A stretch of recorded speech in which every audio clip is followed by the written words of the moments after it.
Ouais. OK. Yes.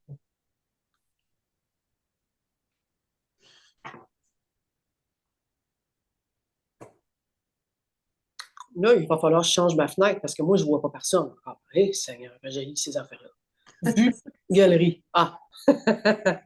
Bonjour à tout le monde et bienvenue. Ça rentre tranquillement. On va attendre que les gens se joignent à nous. On va être quand même pas mal nombreux, je pense.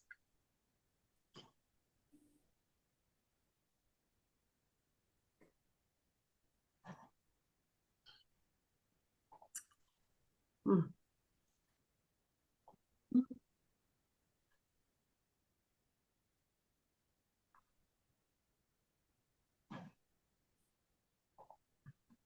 T'es-tu correct, toi, Christine? Est-ce que tu vois bien là, en ce moment?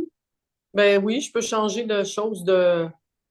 Oh oui, je peux changer la fenêtre là, de la façon qu'elle est faite. Là. C'est Sur... bon. Ouais. OK. Moi aussi, je vais la changer tout de suite pour être sûr qu'on enregistre de la bonne façon. Bonjour tout le monde. Bienvenue en ce beau vendredi pour un Zoom avec Christine Morancy sur le cours en miracle. Hey, ça, c'est tellement une bonne idée, Christine, là. C'était. Moi, je capote. Je pense que ça va être. Tu sais, c'est à date, en tout cas, moi, ça existe souvent, là, mais tu sais, moi, j'avais pas encore vu ni entendu de gens qui en parlaient ou qui l'expliquaient. Confirm your speaking language. Va donc, toi. C'est ce qu'il dit, là. Et il veut que je parle français, je pense. Attends un petit peu. French Canada. OK. Ben, de toute façon, ça ne change rien. Là. Ça... Non, mais je sais pas. Il demande, on va lui dire. Alors, je ne sais pas comment tu as prévu faire ça. J'imagine que tu vas en parler pendant un bout, puis à la fin, tu vas prendre une période de questions, Christine. Ben, en fait, ce que j'avais peut-être envie de faire, c'est. C'est c'est énorme, hein? Il y a comme. Il y a 800 quelques pages là-dedans. En fait, c'est que je pense que je vais expliquer les grandes lignes de ce qui a été découvert avec l'association, si tu veux, euh, basculement et un cours en miracle après. Parce que moi, j'ai commencé le cours en miracle au début des années 2000, puis le basculement est arrivé en 2010. Et en 2015, il y a eu ce que j'appelle aujourd'hui l'éveil chaud, mais qui était une espèce d'une sorte de révélation du non manifesté. Et, euh, et donc, la compréhension et l'approfondissement a continué de se faire parce que mon cours en miracle était tout le temps pas loin. Puis périodiquement, je te dirais, à toutes les 6 mois, un an, euh, c'est irrésistible, je le rouvre. Et là, la clarté est tellement absolue, là, on dirait que je suis amenée à l'ouvrir, et au point où euh, des compréhensions qui étaient déjà là, qui sont arrivées surtout après 2015, ont fait en sorte que tout est devenu hyper clair, puis toutes les questions. Là, autrement dit, je suis capable de faire la différence et la balance entre ce que je pensais que le cours était de 2000 à 2010, mettons, versus c'est quoi aujourd'hui le cours en miracle dans comment est-ce que je. Tu sais? Est-ce que tu dirais que toi, le cours en miracle a permis d'accélérer le processus jusqu'à l'éveil? Ben, en tout cas, s'il le fait, je ne savais pas que c'était en train de faire ça. Parce que je le prenais comme une philosophie, si tu veux. OK. Fait que je savais pas que ça menait là. Fait que des fois, les gens me parlent du cours, puis il y en a beaucoup, beaucoup, beaucoup, beaucoup qui parlent du cours. Hein. Je ne rappelle plus des noms, là, mais il y en a plusieurs sur YouTube. Il y a aussi en anglais ceux qui suivent David Hofmeister, qui en parle depuis plusieurs années. Il y a des gens qui me posent des questions sur le cours euh, à la lumière de ce qui se vit après le basculement versus ce qui en est dit des enseignants qu'on voit sur Internet qui font ce que je faisais entre 2000 et 2010, c'est-à-dire en parler comme n'importe qui en parle parce qu'il lit et qui tente de le comprendre. Ce que je faisais et ce que j'ai fait avec Laurent Lévy, entre autres, au début des années 2005, 6, 7, on avait un groupe qui était sur Internet et qui était juste associé au courant miracle et on en a partagé, parlé là-dessus. Pas qu'on avait tort de le faire ou de la façon qu'on le comprenait, au contraire, mais c'est surtout que bizarrement, c'est que quand est arrivé l'éveil en 2010, le basculement, j'ai tout jeté les trucs de c'était tellement dans le il y a personne, puis le monde est une illusion que tous mes livres de le maître Reiki avec les symboles aux poubelles, les trucs des rêves, j'ai tout a pris le bord sauf le cours en miracle que j'ai Ah jamais oui? été. Non, il y avait une vérité là-dedans qui était, mais je faisais pas encore des liens parce qu'il y avait pas de, il semblait ne pas y avoir d'assise ou d'incarnation entre ce que dit le cours et le vécu. Puis ça a changé beaucoup après 2015, parce qu'à chaque fois, quand il y a un livre qui revient, parce que quand la recherche arrête, tu lis plus rien, tu fais plus rien, tu lis plus personne, t'écoutes plus personne, c'est comme ça devient un gros, immense roll-ball. Mais la seule affaire qui restait, c'était le cours, qui revient à tout bout de champ, puis qui revenait, tu sais. Puis toi, Fait que quand tu dis ça a fait, revenais, tu lisais tout ou tu relisais les leçons seulement? ben, les leçons se sont faites dans la période entre 2000 et 2010. Et après, ben, il suffit que je regarde une leçon, puis je suis comme, ben oui, elle vécu la leçon. Tu vois, elle devient dans le vécu, la leçon. Fait qu'il n'y a même plus besoin d'essayer de la comprendre. Ce qui fait que je vois bien là, qu'il y a une profondeur là-dedans qui est inouïe, qui est immense et surtout qui est vraie. Ouais. Euh, je pense que Jésus avait trouvé la façon par Hélène de, il avait trouvé la plus belle des métaphores et la plus belle des manières pour parler du monde dans lequel on vit comme étant pas notre vrai monde en faisant ce cours-là. Et en fait, c'est un livre sur l'éveil, dans le fond, le cours en miracle. C'est un manuel de comment basculer dans la perception juste. Fait que je veux tirer au moins quelques grandes lignes parce que le cours en miracle, il se fait, euh, c'est-à-dire qu'il y a des grands thèmes dans le cours en miracle. Le pardon, la fameuse idée folle, d'où c'est qu'elle vient. Et quand on suit l'enseignement du cours en miracle et quand on suit les enseignants les plus hautes, là, si on veut, quand j'étais en 2005-6, puis qu'on suivait Kenneth Wapnick, entre autres, et ça, je vais en parler après, là, ben, eux se font toujours poser des questions sur les mêmes grands thèmes qui reviennent. Il y a comme des grands thèmes, puis après ça, là, tu peux aller dans le profond. Fait que je veux apporter quelques idées qui ont été éclairées après l'éveil de ces grands thèmes-là et qui a permis qu'après, quand je me remettais dans le livre, là, j'avais une ligne de conduite qui était plus juste, qui était plus dans le vrai, on va dire, avec ce que je sentais. Puis là, ça me permettait de comprendre encore plus profondément, tu sais. Fait que, puis après, ben, il va y avoir des questions parce qu'on ne peut pas faire le tour du cours en miracle en 2 heures. Non, c'est sûr. Ça prend une vie. Ça prend une vie, tu sais. Puis encore là, il y a encore des mystères dans le cours. Il y a encore des affaires que je lis. Puis comme je suis toujours dans un état de mystère, c'est impossible d'aboutir dans un endroit où on dit ça y est, je maîtrise tout. Parce que si c'était le cas, il n'y aurait plus personne sur la planète. Là, on serait tous disparus. C'est impossible. On est dans une dualité, puis on est bloqué par le mental pour tenter de. On chemine avec ça, on n'a pas le choix. On est obligé d'interpréter tout le temps, tu sais. Hum.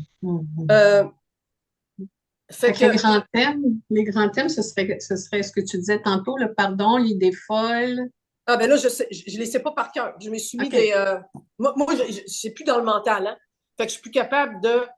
euh, je suis pas capable de faire une synthèse du cours, puis de dire, ben il y a ça, il y a ça, il y a ça, puis il y a ça. Je suis pas capable de faire ça.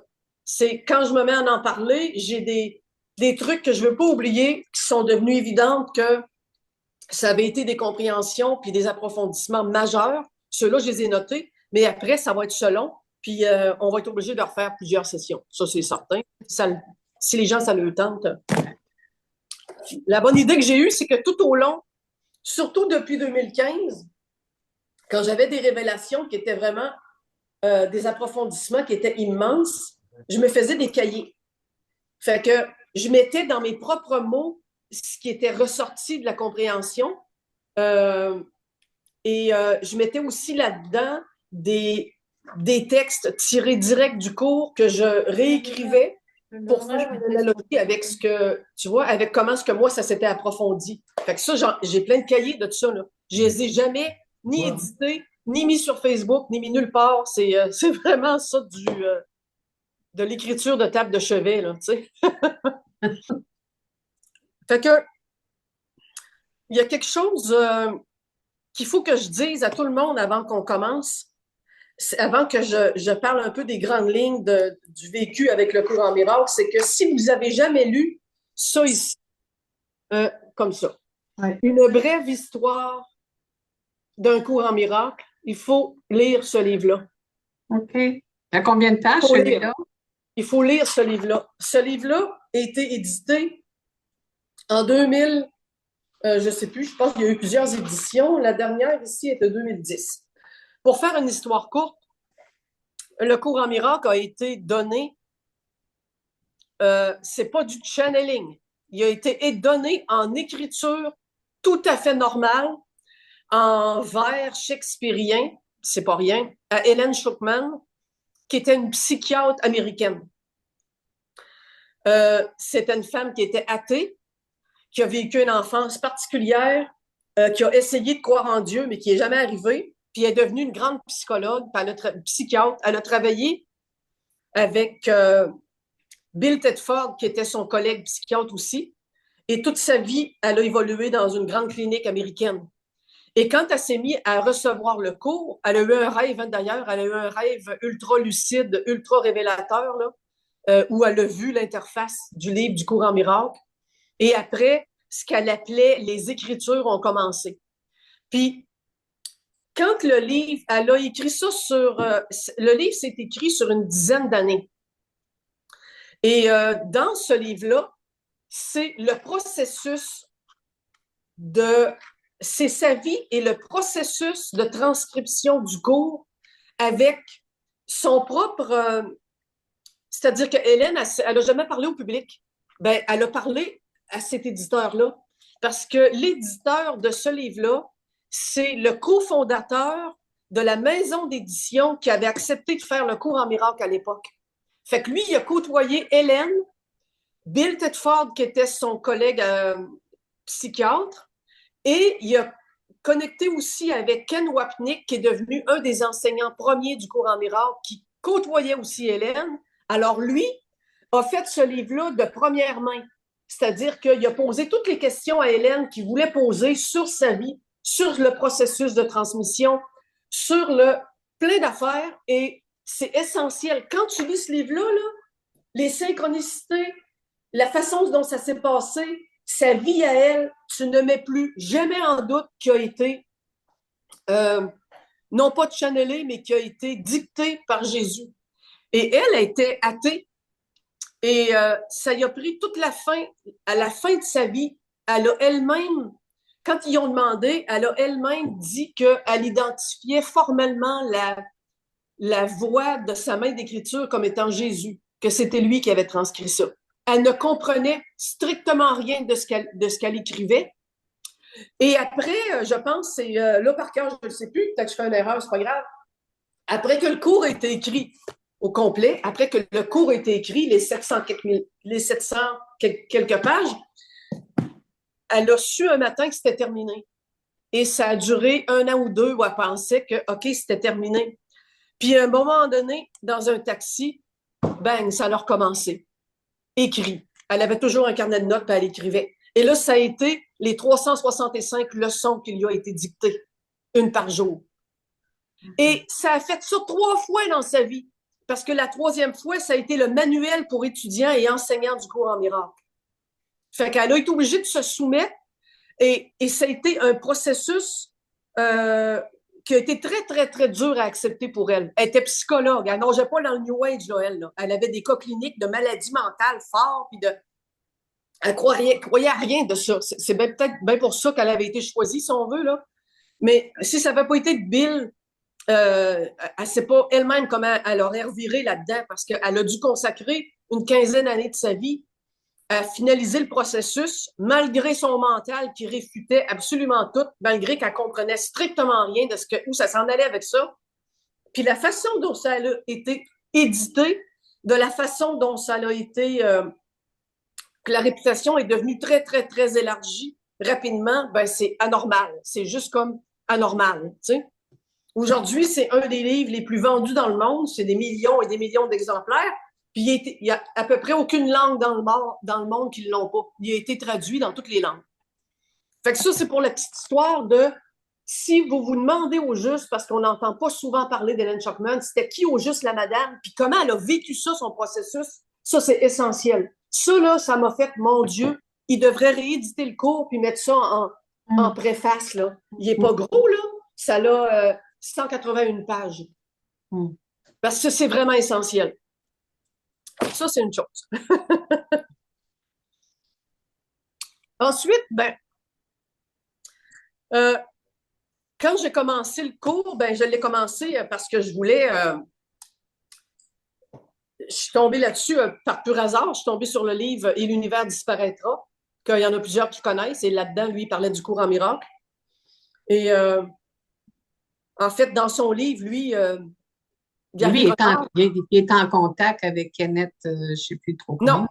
Gary Renard, ben, il a peut-être été en contact avec lui. Mais le livre de Et l'univers disparaîtra de Gary Renard, il raconte comment il y a eu dans son salon la présence de deux esprits. Oui. Moi, déjà, ça passait pas à l'époque, là. On est en 2004. Bon, des esprits dans un salon. Ben, quoi que, je veux dire, je nageais déjà dans tout ce qui est un peu ésotérique, puis tout ça, ça va. Mais là, de dire que c'était ces deux esprits-là qui expliquaient le contenu d'un livre qui s'appelait Le cours en miracle, puis qu'il fallait qu'il aille lire ça, puis ça me faisait gros, là, tu sais. Puis, comme par hasard, une de mes amies m'appelle, puis elle me dit « Hey, je suis tombée sur un livre en fin de semaine, Le cours en miracle, connais-tu ça? » Bon, là, la synchronicité, je suis allée à la librairie, je l'ai trouvé. Et quand j'ai ouvert ça, j'ai fait OK. Là, je suis devenue aimantée. Vraiment, là, je suis devenue aimantée. Là, c'était impossible de m'en détacher. Et en fait, quand les grandes lignes dont je parle, il y en a une qui est les origines de la séparation. Dans le cours, il est question des origines de la séparation. Et quand est arrivée pas la bascule de 2010, mais quand est arrivé 2015, que j'appelle aujourd'hui l'éveil chaud, ça a été comme une espèce d'embrassement de la conscience. Et même si ça n'a aucun sens, c'est comme si je pourrais l'exprimer en disant que la conscience a disparu dans quelque chose où la conscience devient non nécessaire. Et après, il suffisait que je reste assis tranquille dans mon salon, aussitôt que je me posais, il y avait cette espèce de trou noir-là qui était à l'intérieur et ça me faisait un mouvement où ce que je sentais, c'était que ce qu'on est fondamentalement s'étend. Et même si ça s'étend et que ça se multiplie en s'étendant, ça reste uni, ou ça reste éternel, ou ça reste sans bord. C'est comme une espèce de phénomène métaphysique qui est impossible à décrire parce que c'était physiologique, c'était physique. Je le sentais aussi physiquement. Je sentais une espèce de mouvement de quelque chose qui part et qui revient et qui fait toujours comme un sablier, là, que ça ne va pas nulle part. C'est à l'intérieur d'eux. Et à un moment donné, ça m'a flashé à force de sentir cette affaire-là et de rester avec ça, mais devenu, ça a fait des compréhensions qui sont instantanées. Et en ouvrant le livre, je suis tombée encore sur un truc que je ne comprenais pas à l'époque, qui était les origines de la séparation. Et les origines de la séparation, ils commencent en disant s'étendre. C'est à la page 18, là, dans le chapitre 2, ça dit s'étendre est un aspect fondamental de Dieu qu'il a donné à son Fils.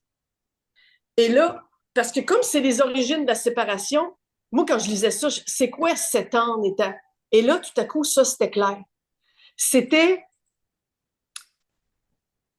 on dit que la conscience est ce qu'on est. Mais la conscience est dans le domaine de la perception. Elle n'est pas dans le domaine de ce que le livre appelle la connaissance. Et ça va être l'autre truc que je veux parler. Et ça, moi, je n'arrivais pas à lier les deux avant. Je ne comprenais pas dans le livre qu'est-ce qu'on voulait dire par la perception est dans le domaine de la séparation et la connaissance est dans le domaine, en fait, c'est Dieu. La connaissance, ils le mettent avec un C majuscule aussi, c'est quand tu es en Dieu. J'arrivais pas à trouver le lien entre les deux. Et ce qui m'est apparu et ce qui est resté et ce qui est devenu fondamental, et c'est l'évidence avec laquelle je suis depuis 2015, c'est que moi, j'avais appelé ça le non manifesté. C'est que c'était évident que quand est arrivé l'espèce de fondu de la conscience dans un état qui est non conscient, j'ai appelé ça le non manifesté.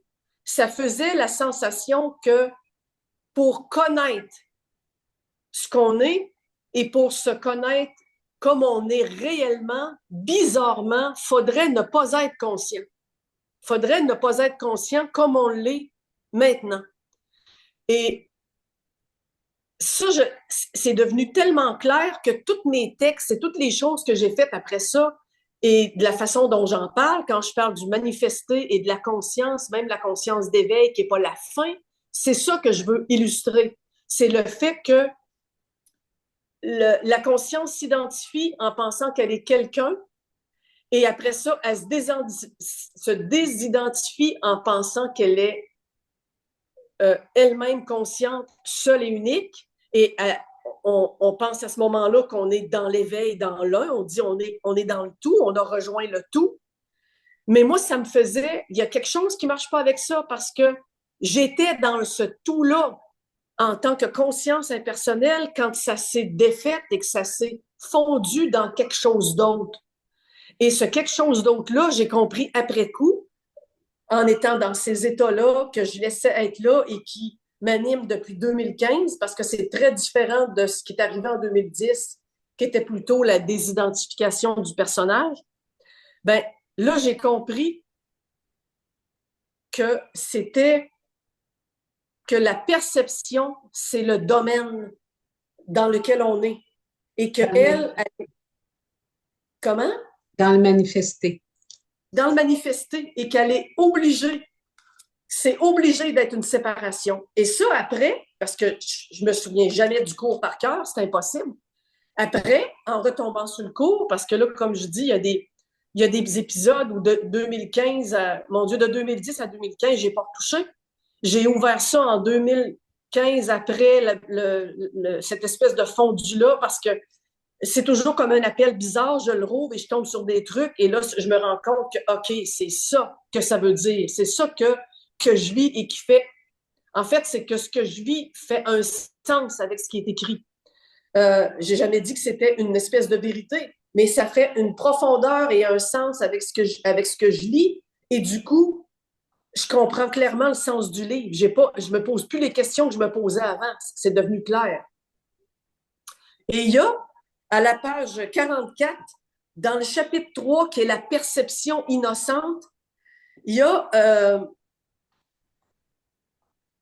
un endroit où c'est marqué que, ben, en fait, là-dedans, ils font la différence entre la perception fausse versus la connaissance. La perception versus la connaissance. Et ils disent que la conscience, le niveau de la perception, fut la première division introduite après la séparation, faisant de l'esprit un percepteur plutôt qu'un créateur. Et là, juste ça, là, ça fait voilà. C'est bien chanceuse parce que moi, ça fait pas voilà. Là. Ben, c'est que là, moi, dans le vécu qui se passait, je suis dans ce trou noir-là qui est dans le non manifesté, qui est en même temps une connaissance entière de l'un, de ce qu'on est, et je me rends compte que au sein de ça, il y a eu un élan pour me percevoir et ça a généré le Big Bang et ça a généré le monde de la perception. Moi, ça, à ce moment-là, je le vis comme ça. Le cours, lui, comment il l'explique? Il dit que Dieu est l'un et il est connaissance. Il n'est pas perception, il est connaissance. Il n'y a aucune conscience en Dieu. C'est de la connaissance et pour le mental, c'est impossible à comprendre. C'est impossible d'essayer de voir avec un état de conscience comme on est, c'est quoi la connaissance d'où la conscience n'est pas présente. C'est impossible. Et ça, c'est le cours qu'il dit, là. Il dit ce que moi j'appelle non manifesté, là, mais que le cours lui dit en Dieu, il s'est produit une espèce d'idée qui était impossible, que le cours appelle la petite idée folle. Et comme Dieu s'étend lui-même, c'est-à-dire que c'est éternel, alors c'est toujours un mouvement qui revient en lui-même, c'est comme une espèce de mouvement comme ça qui revient toujours en lui-même. Dans ça est générée une idée folle de « et si je pouvais m'auto-séparer de ça? » Et le cours dit, cette idée folle-là, ben, on a oublié d'en rire. On l'a cru vrai. Et la croyant vrai, il s'est passé un drôle de phénomène. Il s'est passé qu'au sein de ce qui est nommé Dieu dans le cours, il y a une espèce de petite boule qui a vu le jour et qui contenait au complet l'idée folle et le sérieux de l'idée folle. Parce que si Dieu est lui-même dans son truc, en train de vivre dans son éternité une, parce que là, il faut vraiment mettre des images puis des métaphores, sinon on n'y arrive pas, et que tout à coup, dans ça, naît une idée, ben ils disent l'idée appartient au Fils, parce que Dieu est un et peut jamais se séparer pour vrai.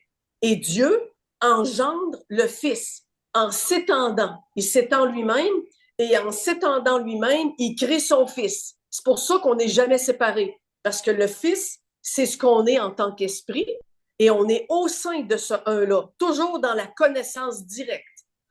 Et le Fils, lui, a regardé avec Dieu, évidemment, dans l'un, parce que c'est la même chose, a regardé l'idée folle et au lieu de se rendre compte que c'est impossible que ça soit vrai, on ne peut pas séparer quelque chose de l'éternité qui n'a pas de fond et qui n'a pas de fin, il a pensé que ça pouvait être possible. Et ce faisant, ça l'a rendu réel un petit bout de rien qui contenait toute l'idée folle de oui, je peux me séparer pour toujours et à jamais. Ça, c'est l'idée folle et le Fils. Et du moment où ça s'est réalisé, le Big Bang apparaît. Parce que moi, là, le lien s'est fait. Parce que dans le livre, Jésus, il dit pas que le Big Bang apparaît. Il parle du héros du rêve qui est pogné dans son monde, qui est une illusion, qui est un rêve, dans lequel il y a des papiers verts qu'on nomme argent et qu'on dépense parce qu'on se fait croire que ça a de l'importance et qu'on peut s'acheter des maisons pour couvrir le corps qu'on a inventé. Le cours, il est fondamentalement drastique. Rien d'irréel n'existe. Tout ça est un rêve dans la bulle, au sein de l'un, et dans cette bulle-là, c'est une bulle de perception. Le Fils perçoit son rêve de séparation comme étant vrai.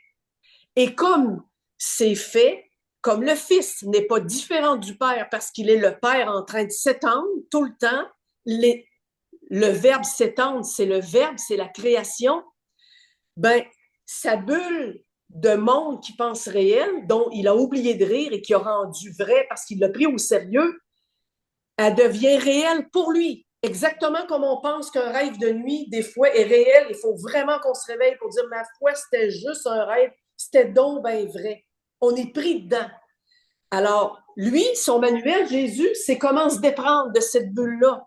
Parce qu'il dit, tu peux pas y arriver tout seul si tu n'as pas un changement de perception, parce que la bulle est créée par la force de ce que tu es, et la force de ce que tu es, c'est ni plus ni moins celle du Père.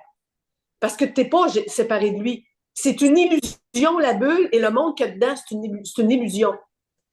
Ça, c'est essentiel de voir ça parce que c'est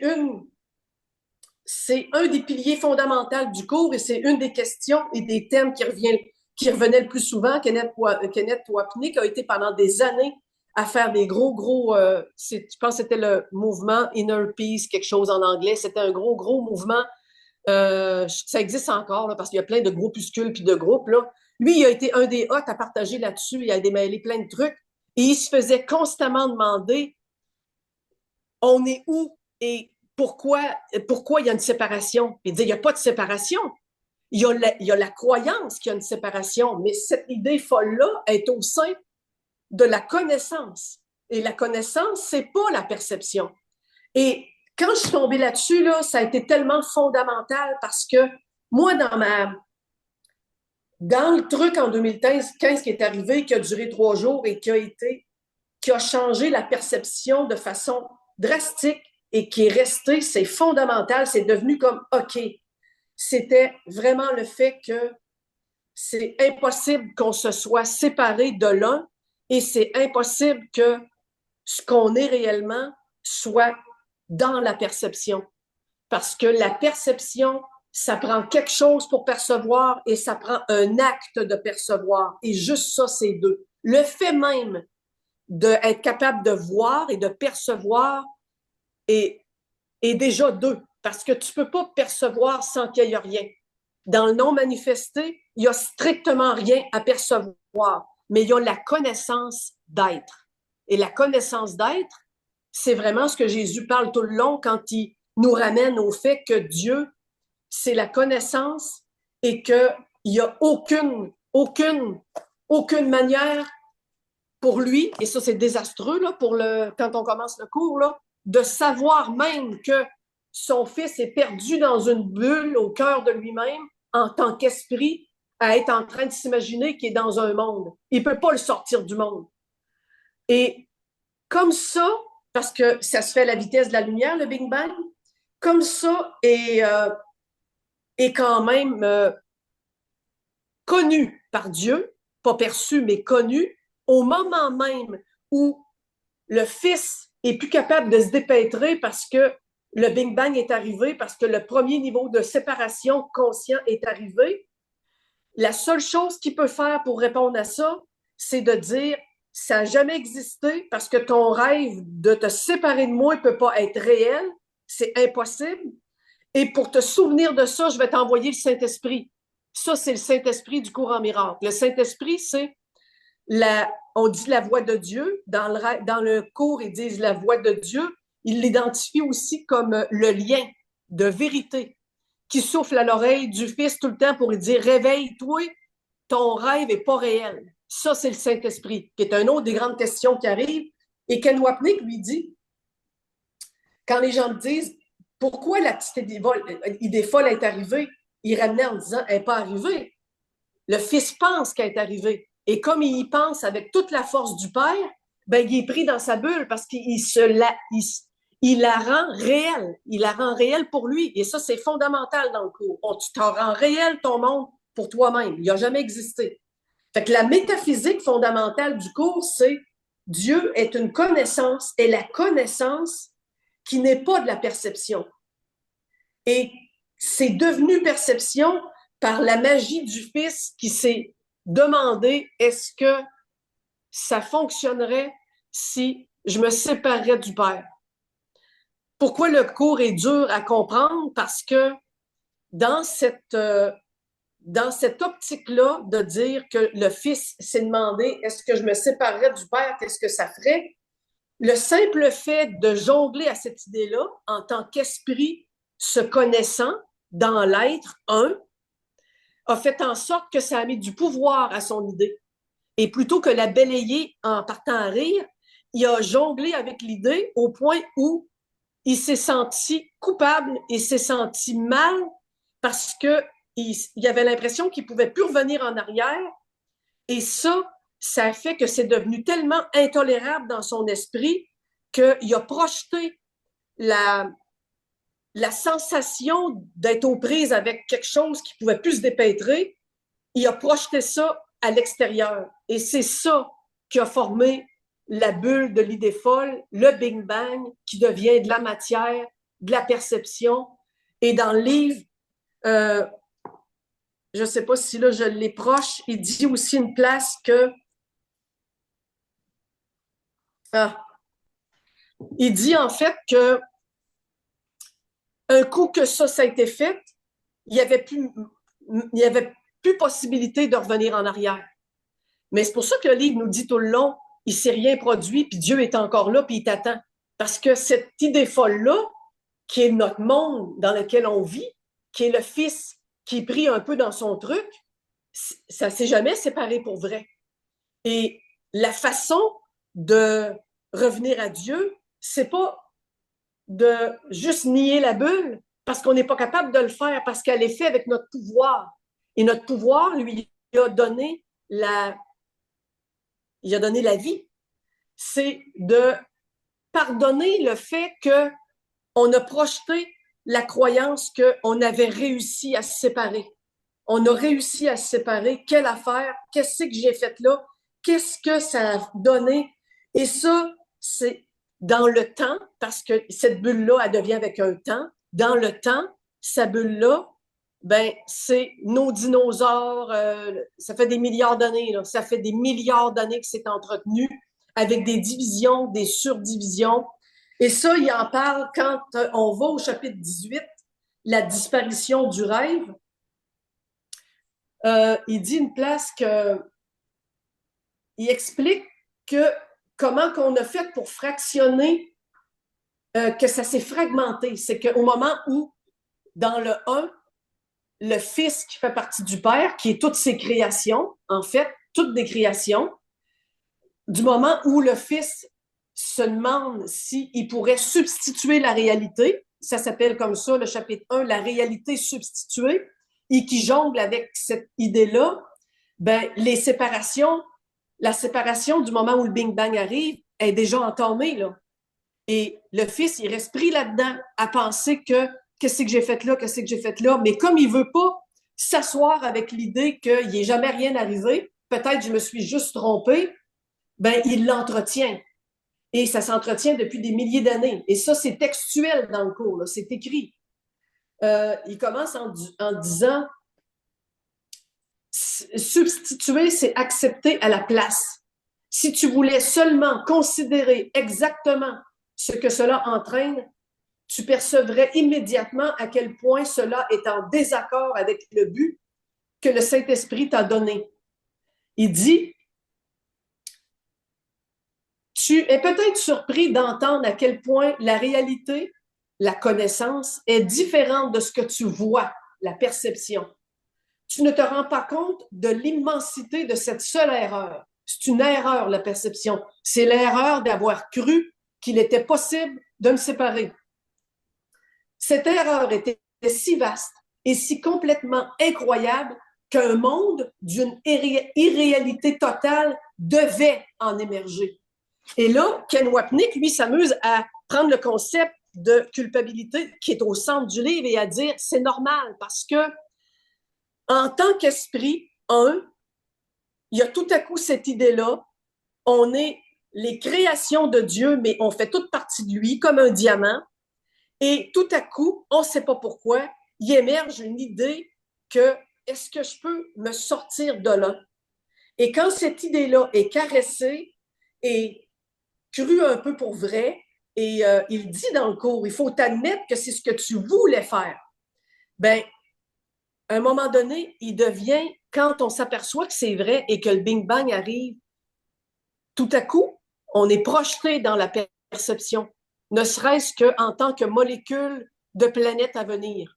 On est en tant que matière. On n'est pas en tant que conscience humaine. On n'est pas rendu là, là. On est en tant que conscience roche. C'est de la roche puis du feu qu'il y a à ce moment-là. Mais on est déjà en tant que perception.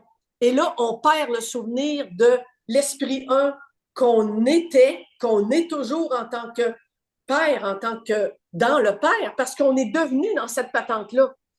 Et la culpabilité et la peur que ça entraîne est tellement immense qu'un monde devait en émerger. Ça n'a pas le choix. Le Big Bang, c'est l'absolue terreur du fils à constater qu'il est pris dans son idée et il ne peut plus s'en sortir. Il ne peut plus s'en sortir, il ne peut plus vivre avec. Et sa force de création étant la même que celle du père, qu'est-ce qu'il fait avec ça? Au lieu de partir à rire puis dire c'est une idée folle dont tu as oublié de rire, il se dit je vais la pitcher en dehors de mon esprit. Je vais régler l'affaire, là. On est esprit. Je peux prendre cette idée-là, la fragmenter et la mettre en dehors de mon esprit. Puis, final, ça me dérangera plus. Et ça, c'est le monde dans lequel on vit. c'est la perception, c'est le monde concret et conscient dans lequel on est. On est passé de connaissant qu'on est le fils du Père dans un monde de connaissances qui nous est complètement inaccessible, qui était pour moi le non manifesté. Et c'était très bizarre parce que tu peux pas avoir accès au non manifesté, mais bizarrement, tu peux avoir accès au fait que ça n'a rien à voir avec le monde conscient. Et c'est là, moi, que ça a créé un lien. Et, et là, après, tu es pris dedans, ça, et tu fais comment je fais pour. Et au lieu de reprendre ce monde-là et le réintégrer depuis des millénaires, ce qu'on fait, tout et un chacun en tant que conscience, en tant que fils conscient qui maintenant perçoit, ben, on reproduit la culpabilité de l'erreur. On la continue de la projeter. Et là arrivent tous les trucs de psychologie dont on connaît tout, hein? Le déni, la projection, c'est de la faute du gouvernement. On reproduit un pattern qui était le même que celui qui a créé le Big Bang. Alors, on recrée toujours notre monde de misère, de désespoir, de... Et le manuel, c'est comment sortir de ça. Il dit ici aussi,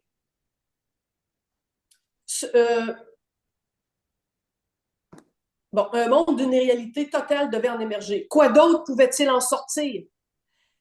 Ces aspects fragmentés sont déjà assez épeurants quand tu commences à les regarder. Mais rien de ce que tu as vu n'a pu te faire même entrevoir l'énormité de l'erreur originelle qui a semblé te chasser hors du ciel et faire éclater la connaissance en d'insignifiants petits morceaux de perception disjointes tout en te forçant à faire encore de nouvelles substitutions.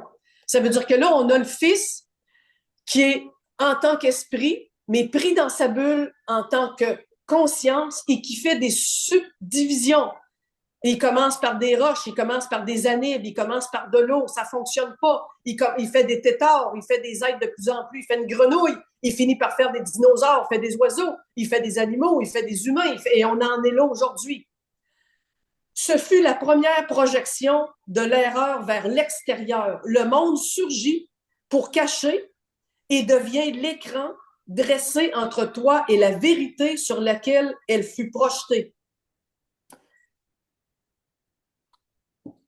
Trouves-tu réellement étrange qu'un monde où tout est à l'envers et sans dessus-dessous ait surgi de cette projection de l'erreur? C'était inévitable, car la vérité portée à cela ne pouvait que demeurer en dedans, en silence, sans prendre part à toute la folle projection par laquelle ce monde avait été fait. Du moment où on est dans la bulle du monde qui est là, au sein de l'un, si Dieu réplique en ramenant tout ça puis en disant c'est fini, tu t'es trompé, il valide que cette petite bulle-là est réelle. Mais elle est irréelle. C'est une idée folle. Il y a juste l'esprit du Fils qui est pris dedans. Ben, il y a juste, c'est tout ça, là. On est pogné dedans, là. Mais il y a juste ça. Lui, cette connaissance-là a jamais été entachée, a jamais été fragmentée pour vrai. Et on a la voix du Saint-Esprit qui est la voix du raisonnement juste, du discernement, avec plein de trucs donnés dans le cours pour prendre ce monde-là, le pardonner l'erreur qu'on n'a jamais réellement faite, parce que c'est juste un truc pas vrai au sein de l'un qui est vrai. Et ça défait cette bulle-là. Et quand cette bulle-là est défaite, qu'est-ce qui se passe? Ben, c'est le monde de la connaissance. Dans cette bulle-là, il y a plein de niveaux. La mort est dans cette bulle-là. On s'est fait à croire qu'en mourant, on serait libéré. Désolé, la mort n'est pas dans la bulle de Dieu. Dieu n'a rien inventé qui périclite. Absolument rien. C'est éternellement vrai et éternellement juste du beau. Tout le pourri, le tout croche, la mort, les problèmes est dans la bulle. Le karma est dans la bulle. Les trucs, tout est dans la bulle. Les enfants qu'on au monde sont dans la bulle. Les morts sont dans la bulle. Tout est dans la bulle. Il n'y a rien qui est au-delà de la bulle qu'on connaît ici. Impossible. Et lui, il appelle ça le monde de la connaissance. Jésus raconte pas ce que c'est. C'est pas son rôle. Son rôle, c'est de dire, tu es pris dans un monde, tu peux t'en sortir et je vais te montrer comment. Après, je me suis rendu compte, évidemment, que ce qu'on appelle l'éveil, le retournement de conscience, c'est ce que dans le cours, on nomme le monde réel. Le monde réel, et il est clair et net là-dessus, doit aussi, à la fin, disparaître. C'est encore un monde de conscience, mais c'est un monde de perception qui est plus juste, qui est axé sur le fait de percevoir que tout le monde qui est là est le même que moi, et ce que je fais à l'autre, je le fais directement à moi, et j'entretiens donc cette affaire-là de bulle, de culpabilité supposée, au lieu d'en sortir en pardonnant. C'est ça le fondement. Et Jésus a été fidèle à lui-même. Il nous a dit, pardonnez-vous les uns les autres. C'est ce qu'il dit aussi dans le livre. Le truc avec la bulle, c'est, il y a un seul moyen de la prendre, c'est de la pardonner comme étant quelque chose qu'on n'a pas réellement fait, de s'absoudre et d'arrêter de s'imaginer qu'on a fait de quoi de terrible, parce que ça n'a pas pu arriver pour vrai. Si Dieu s'en mêle, il valide que la bulle existe. Fait que là, lui, tout ce qu'il pouvait faire, c'est continuer d'avoir un lien. C'est pour ça que dans le livre, ils disent que toutes tes créations, tout ce que tu fais en tant que Dieu que tu es et son Fils que tu es, parce qu'il n'y a pas de séparation entre les deux, continue d'avoir lieu dans le monde de la connaissance. Et après le rêve, après le monde réel, c'est-à-dire après le niveau de l'éveil des consciences, qui va peut-être durer, on ne sait pas, un autre combien milliers d'années dans le rêve, il va y avoir disparition de tout ça, parce qu'à la fin, et c'est écrit textuellement aussi là-dedans, Dieu lui-même fait le dernier pas et annule toute conscience et tout monde de perception pour tout réintégrer dans la connaissance. Et ça, on ne sait pas ce que ça veut dire. On ne peut pas le vivre parce qu'on est ici. Quand même qu'il y aurait des Bouddhas, des éveillés, des ci, des ça, et que ça sent l'amour et que ça sent la joie et que ça va toujours continuer de sentir la merde à travers. Parce qu'on est dans un monde où même si la perception peut être axée sur le pardon et ce qu'on est réellement le un, il y a apparemment encore des croûtes à manger parce qu'on est là et on a encore la connaissance de ça. Ce que, par exemple, l'esprit qui incarnait l'identification en tant que Jésus a pu présentement, parce que Jésus a existé. Pourquoi il était capable de nous parler de tout ça? C'est parce qu'il a vécu en tant que conscience identifiée. Il l'a vécu. Il s'en est sorti au complet, au point où il était capable de faire des miracles et de transcender le corps. Et, et de fait, il reste dans le livre, il reste le témoin pour expliquer le chemin. Il y a une affaire qui est importante à savoir, l'autre thème incroyable. Après, on va prendre des questions. C'est le fameux péché. C'est que le livre est écrit en langage judéo-chrétien et c'est fait exprès. Jésus était, et quand est arrivé sur la terre, quand il s'est éveillé dans le lac, je pense que c'était le lac de Tibériade, ou en tout cas celui où il a été avant qu'il s'en aille 40 jours dans le désert, quand il a accédé à cette connaissance-là de ce que nous sommes,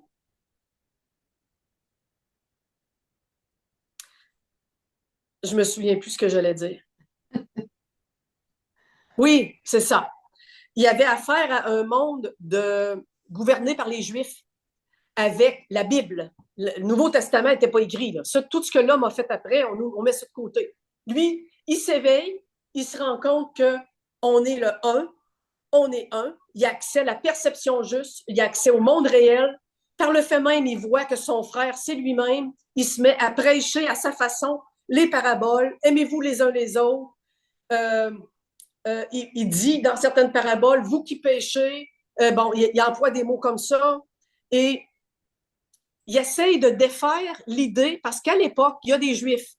Et eux, ils croient en la Bible, aux Écritures saintes, qui disent que Dieu est un être qui punit, est un être qui se venge, est un espèce de gardien des âmes qui, si tu fais de quoi de travers, va te punir. Ils sont énormément axés sur le Dieu vengeur. Fait que tout ce qui est la Bible, d'avant les Écritures des apôtres qui ont fréquenté Jésus, c'est juste de la vengeance et un Dieu vengeur. Et Jésus lui arrive dans ce monde-là, à travers ce monde-là, pour prêcher son truc à lui en tant qu'éveillé. Il était probablement le seul éveillé de l'époque. Là, on s'entend, c'était pas populaire comme aujourd'hui. Là. Et en plus, lui, c'était un niveau incroyable parce qu'il pouvait faire des miracles.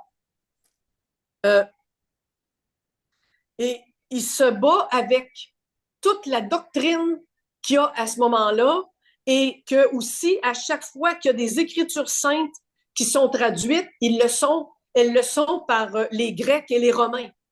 Et ça change les écritures. Et à un moment donné, quand pour moi le péché dans le livre est devenu clair que c'était juste une erreur de perception, ça a approfondi encore plus la compréhension du livre et de comment faire pour dénouer des trucs dans le concret de ma vie. Ben, quelques années après, ça fait peut-être 2, 3 ans de ça, je suis tombée sur un livre qui traînait dans une affaire de livres là, où tu payes une pièce. Là. Des fois, ils font des trucs de livres. Là. Jésus parlait araméen. Et ça m'a fait capoter parce que ce livre-là, qui est écrit par Eric Edelman, est un livre où des spécialistes reprennent complètement les enseignements de Jésus, mais en se basant sur le fait que quand Jésus parlait aux apôtres, vous vous doutez bien qu'il ne parlait pas en français, il ne parlait pas en anglais, il ne parlait pas en grec, il ne parlait pas en romain, il parlait en araméen, sa langue natale. Sa langue natale, l'araméen, est disparue, une des premières à disparaître. Et certains apôtres ont écrit sur lui en araméen, mais les textes, les paraboles, les trucs que Jésus disait aux apôtres à l'époque, où il y avait des notions de péché, il y avait des notions de sapsoude, il y avait des notions de... Ben, les Juifs qui étaient dans un monde de croire qu'il y avait un Dieu vengeur, eux autres, quand ils ont pris les écrits de Jésus et qui ont cherché à les traduire, ben, une langue, c'est une langue. Hein? Il y a des fois qu'on ne trouve pas les bons mots et les mêmes mots dans une langue. Ils ont coupé au plus court avec des mots qui ressemblaient. Puis en grec, puis en romain, ça a donné une connotation et un mot qu'en anglais et en français, on attribue au mot péché, dans le sens de t'es coupable de quelque chose, t'as fait de quoi de pas correct. Eux autres, ils reprennent tous les mots que Jésus avait dans les paraboles, et ils expliquent ce que le mot voulait dire. Et quand Jésus parlait du mot péché, le mot araméen péché se disait katanham. Et ça signifie exactement être dans l'erreur de perception. Il disait aux apôtres, vous qui péchez, c'était vous. Et ensuite, d'autres langues qui étaient proches de cette langue-là l'ont traduit en tant que, pour eux autres, ça a toujours été rater sa cible. Faire une erreur où tu rates ta cible. Tu t'éloignes, tu peux rater ta cible d'une épaisseur de cheveux à peine, et tout ça a changé ta perception profonde. En grec, armatia signifie erreur, et eux ont pris un autre mot qui ressemblait à katran, que ça n'avait pas de sens, et ils ont mis un mot qu'en grec, ça veut dire tu as fait un péché dans le sens de te fait de quoi d'épouvantable, là. Comme un assassin qui tue quelqu'un. Ça avait la connotation, parce que les langues n'étaient pas aussi fortes qu'aujourd'hui, ça avait des connotations émotives. Et après ça, tous les écrits des paraboles et de tout ce qu'on sait des écrits supposés des apôtres qui relatent la vie de Jésus ont tous été traduits, toutes les écritures anciennes se sont perdues, et ce qu'on en a retenu, c'est ben, vous êtes coupable, vous avez péché, vous avez fait des affaires pas correctes. C'est la culpabilité et l'idée de culpabilité a embarqué avec ces années-là, dans ces années-là. Ça n'existait pas avant. C'est les Juifs et leur Dieu de Bible qui était un Dieu vengeur, et c'est eux qui avaient les argents à l'époque pour payer je me rappelle plus du nom, des gens qui traduisaient les paroles, qui ont fait les évangiles, et ça s'est traduit tout croche. C'est devenu la religion catholique de péché mortel et de je ne suis pas digne de te recevoir et de conneries de même dans lequel on a été élevé. Alors, quand Jésus vient écrire son livre, il l'écrit volontairement en judéo-chrétien pour que, en lisant ça, les révélations qui se fassent défassent l'idée de péché, pour que ça remonte à la source et que ça défasse l'idée de culpabilité.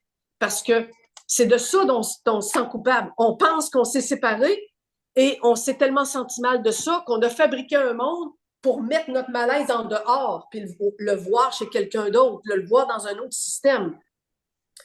Euh, et en fait, quand tout ça est globalement senti et vécu comme ça, ben, ça reste assez facile.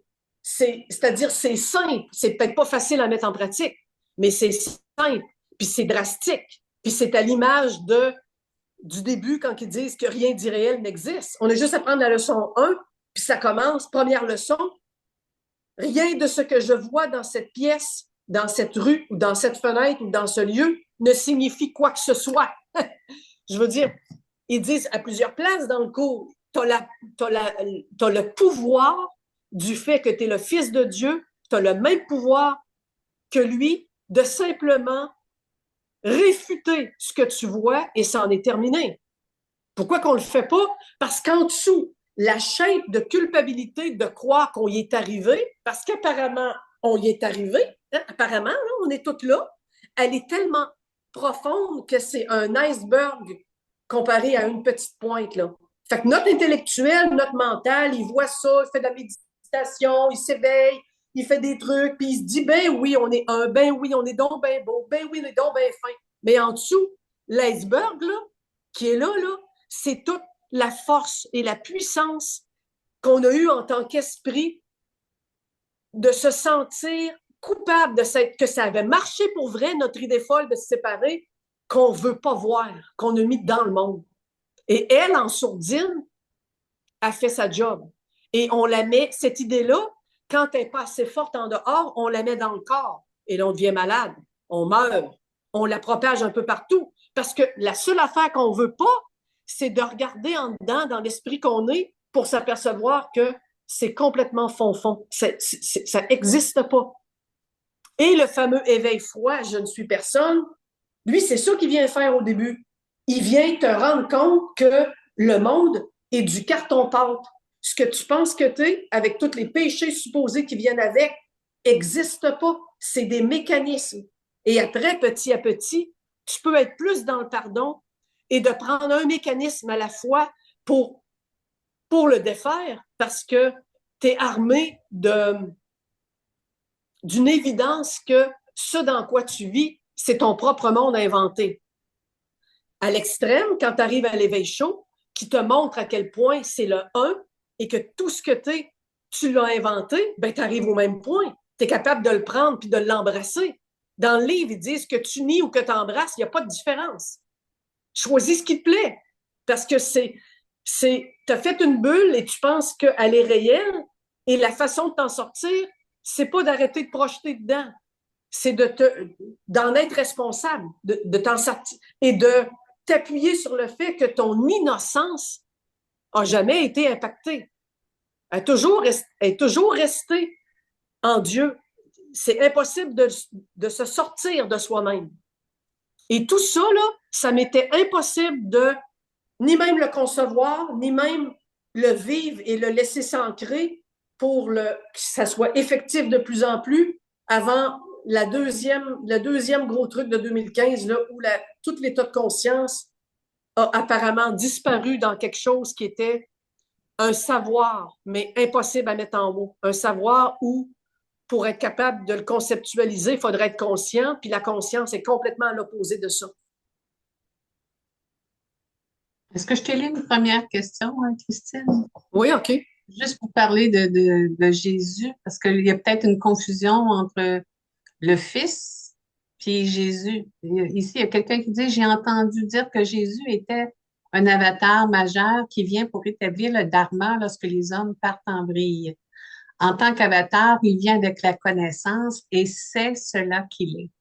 Donc, j'ai pas bien compris comment il peut avoir cette illusion d'être cette petite bulle d'illusion.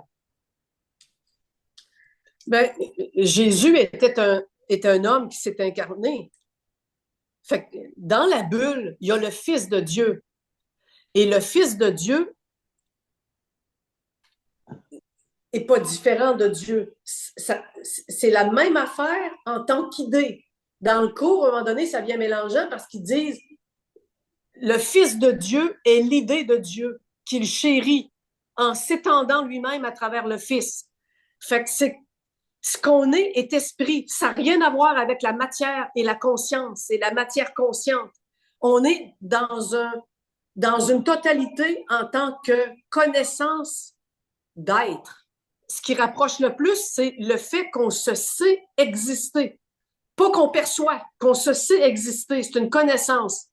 Et dans cette connaissance-là, appelée Dieu, il y a aussi la connaissance de ses fils ou de son fils, peu importe, parce que lui, en étendant la puissance et l'amour qu'il est, il produit une continuité de ça. Comme on produit des enfants physiques, tout est une métaphore ici de ce qu'on est. Il produit le Fils. Et dans le Fils surgit l'idée qu'il pourrait, lui, s'en aller. Comme si un enfant de 2 mois dirait m'a quitté mes parents de mon berceau. Impossible. Et la bulle que ça forme à ce moment-là, Jésus en a fait partie. Jésus en a fait partie de cette bulle-là. Et l'avatar Jésus est encore dans la bulle. Tout ce qui est croyance d'avatar, d'ange, au sein de la bulle, on a toutes nos aides pour revenir. On a tout ce qui nous permet de défaire la bulle. Et selon les religions de chacun, selon les vécus de chacun, on peut aller glaner tout ce qui nous tente pour s'appuyer sur ça pour défaire le rêve.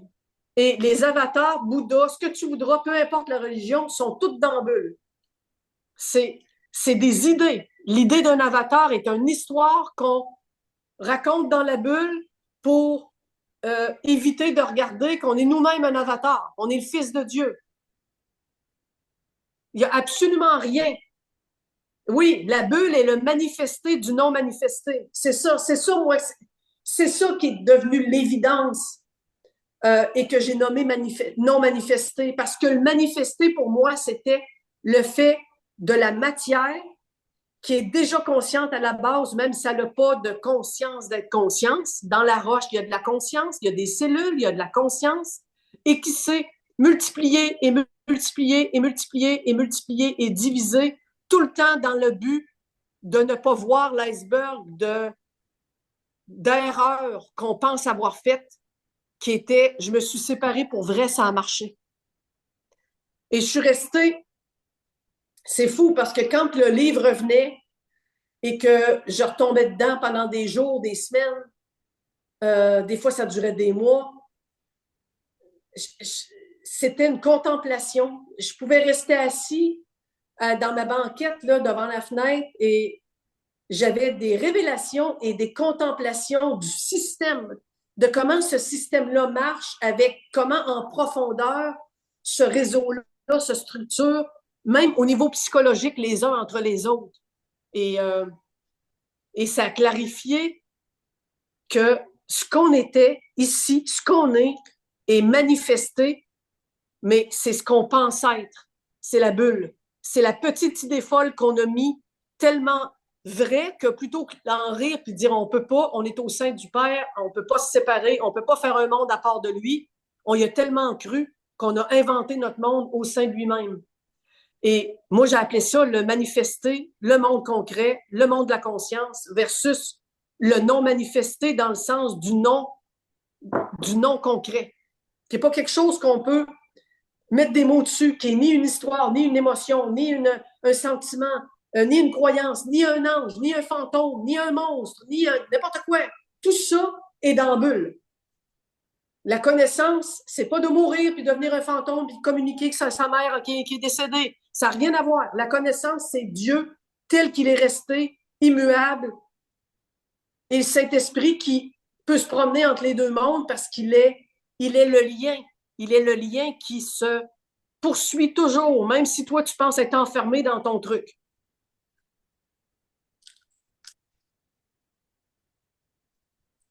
D'autres questions? S'il y en a qui veulent prendre la parole aussi, moi, ça me va. Hein? Vous avez juste à lever la main si vous voulez poser une question, si vous avez un commentaire. C'est bon, on est assommés, je pense.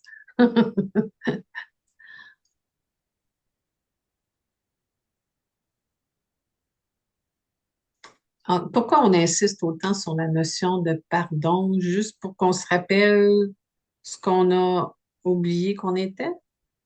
Ben, on insiste sur la notion de pardon dans le cours parce que on pense que les autres nous font quelque chose.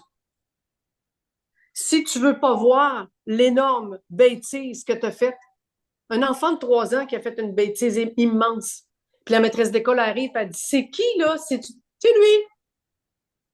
On projette l'idée qu'on est coupable. On veut pas le voir.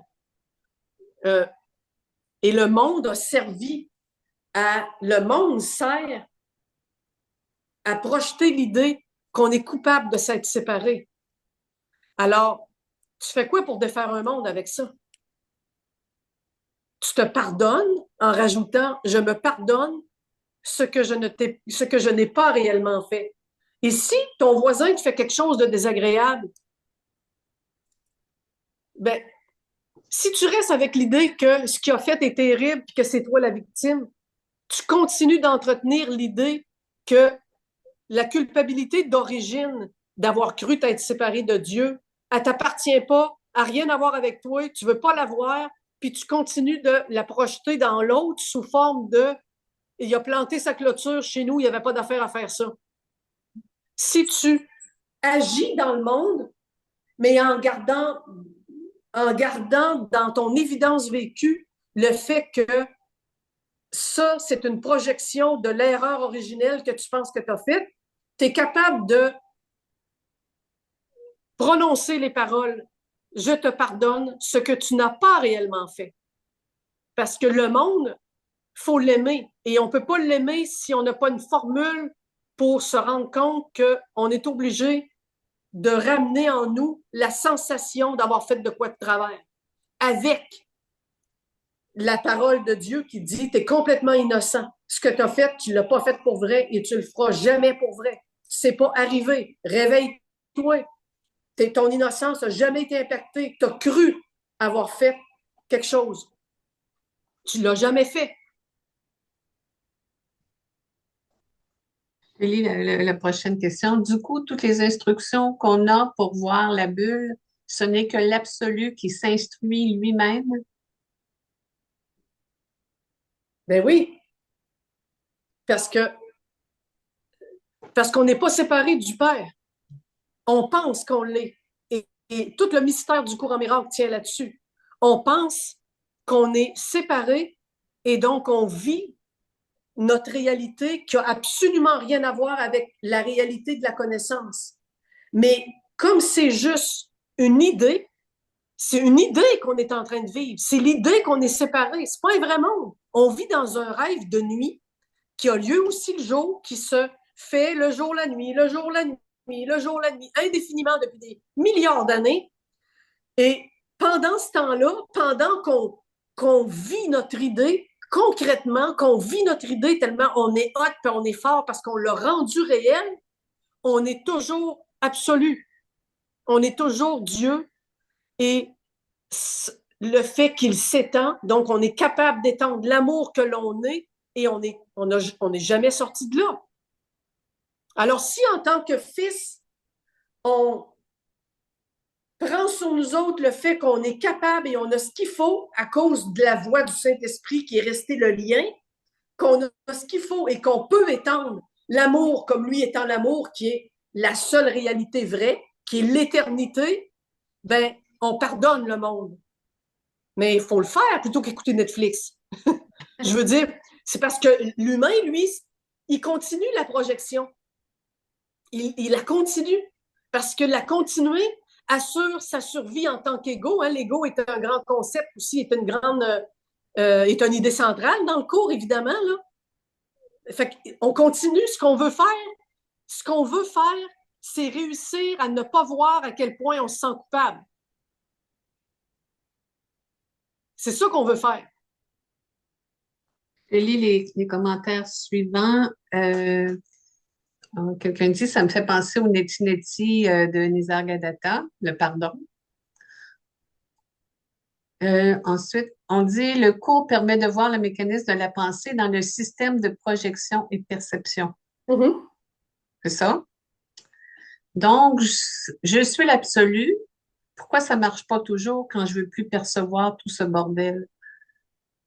Ben, ça ne marche pas parce que il faut pardonner la souche. Il faut s'asseoir avec le sentiment de culpabilité qu'on a tout le temps, tout le temps, tout le temps, qui est tout le temps en sourdine dans la moindre petite affaire. Ta chum de fille t'appelle au téléphone, puis elle fait ouais, finalement, moi, ça ne me tente pas d'aller au souper. L'autre fille, là, en tout cas, je vais me reprendre, mais ça ne me tente pas. Tu raccroches, puis tu fais comment ça? Qu'est-ce qu'elle a? Y a-tu quelque chose? J'ai-tu fait de quoi? Y a-tu une que d'ici? Nos, nos relations et ce qu'on fait et ce qu'on vit, puis le cours est drastique là-dessus, puis c'est pour ça qu'il y en a beaucoup qui le trouvent difficile. C'est on fait littéralement rien. On vire dans le vide en sans cesse projetant l'idée que c'est pas de ma faute. C'est le thème central du monde. C'est pas de ma faute. Et, et ça marche pas parce que on, on est à l'image de la dualité. Alors, tout ce qu'on essaye de faire, c'est de se dépêtrer dans la croyance qu'on s'est séparé parce qu'on se sent mal de l'avoir fait, on pense qu'on l'a fait pour vrai, et Dieu qu'on est, on est pogné entre les deux parce qu'en sourdine, on le sait que c'est un rêve. Tout le monde le sait. Et l'éveil, c'est ça que ça vient démontrer aussi. Ça vient t'assurer que, waouh, je ne suis pas ça, point. Et l'image parfaite de cette dualité-là qui fait que ça ne marchera jamais, ben, c'est le fait que les fleurs sont bien belles, mais ils fanent. Il n'y a rien qui fane dans la connaissance. Ça va bien 2 semaines, tu te casses un pied. Tu mets un enfant au monde, il y a le cancer à 3 ans. Le monde là ne peut pas marcher. C'est une malcréation. Le cours appelle ce monde-là une malcréation. La création, c'est le fait d'étendre l'amour dans la connaissance, en tant que connaissance. La malcréation, c'est être dans la bulle de la petite idée folle et tenter de planter tes fleurs en disant ce serait le fun, que ça durerait même l'hiver des fleurs. C'est d'être dans un système où tu utilises ta création consciente pour tenter de reproduire un monde dans lequel tu pitches tout ton fond d'iceberg qui est ce que tu ne veux pas voir. Parce que si tu le ramasses, tu vas être obligé de retourner en esprit, de te rasseoir dans l'immense sentiment de culpabilité que tu as eu au début et de faire le big crunch au lieu du big bang. De réintégrer ça en disant je ne suis pas coupable. Je touche à mon innocence. C'est ce que je suis en tant que fils de Dieu et c'est impossible que ce faisant, j'ai pu faire la petite idée folle et partir à rire. Et bing bang, l'univers est disparu. C'est pour ça que ça ne marche pas. Ça marche et ça va marcher parce que Dieu, Jésus l'assure dans son cours. La fin est déjà là parce que l'idée folle ne s'est jamais produite. Et ça a une fin. Ce truc-là a une fin. Et je pense que c'est ce qui m'avait séduite aussi au début d'aller chercher le courant miracle dans le livre de Gary Renard, c'est qu'il l'a intitulé Et l'univers disparaîtra. Vous savez que le soleil, là, parce que en plus, je lis beaucoup de trucs cosmiques parce que ça rejoint tous les. Il y a beaucoup de choses qui rejoignent les états métaphysiques que je ressens et que je vis et que je trouve juste des réponses en fouillant dans le cosmos et en lisant des trucs. Et vous savez que il reste 55 milliards d'années au soleil. Hein? Ich, que c'est pas beaucoup. C'est une graine, c'est rien, c'est pas beaucoup. Et quand le soleil n'est plus là, ben, tout ce qui s'appelle notre patente de voie lactée, là, elle disparaît avec. C'est une loi, c'est fondamental.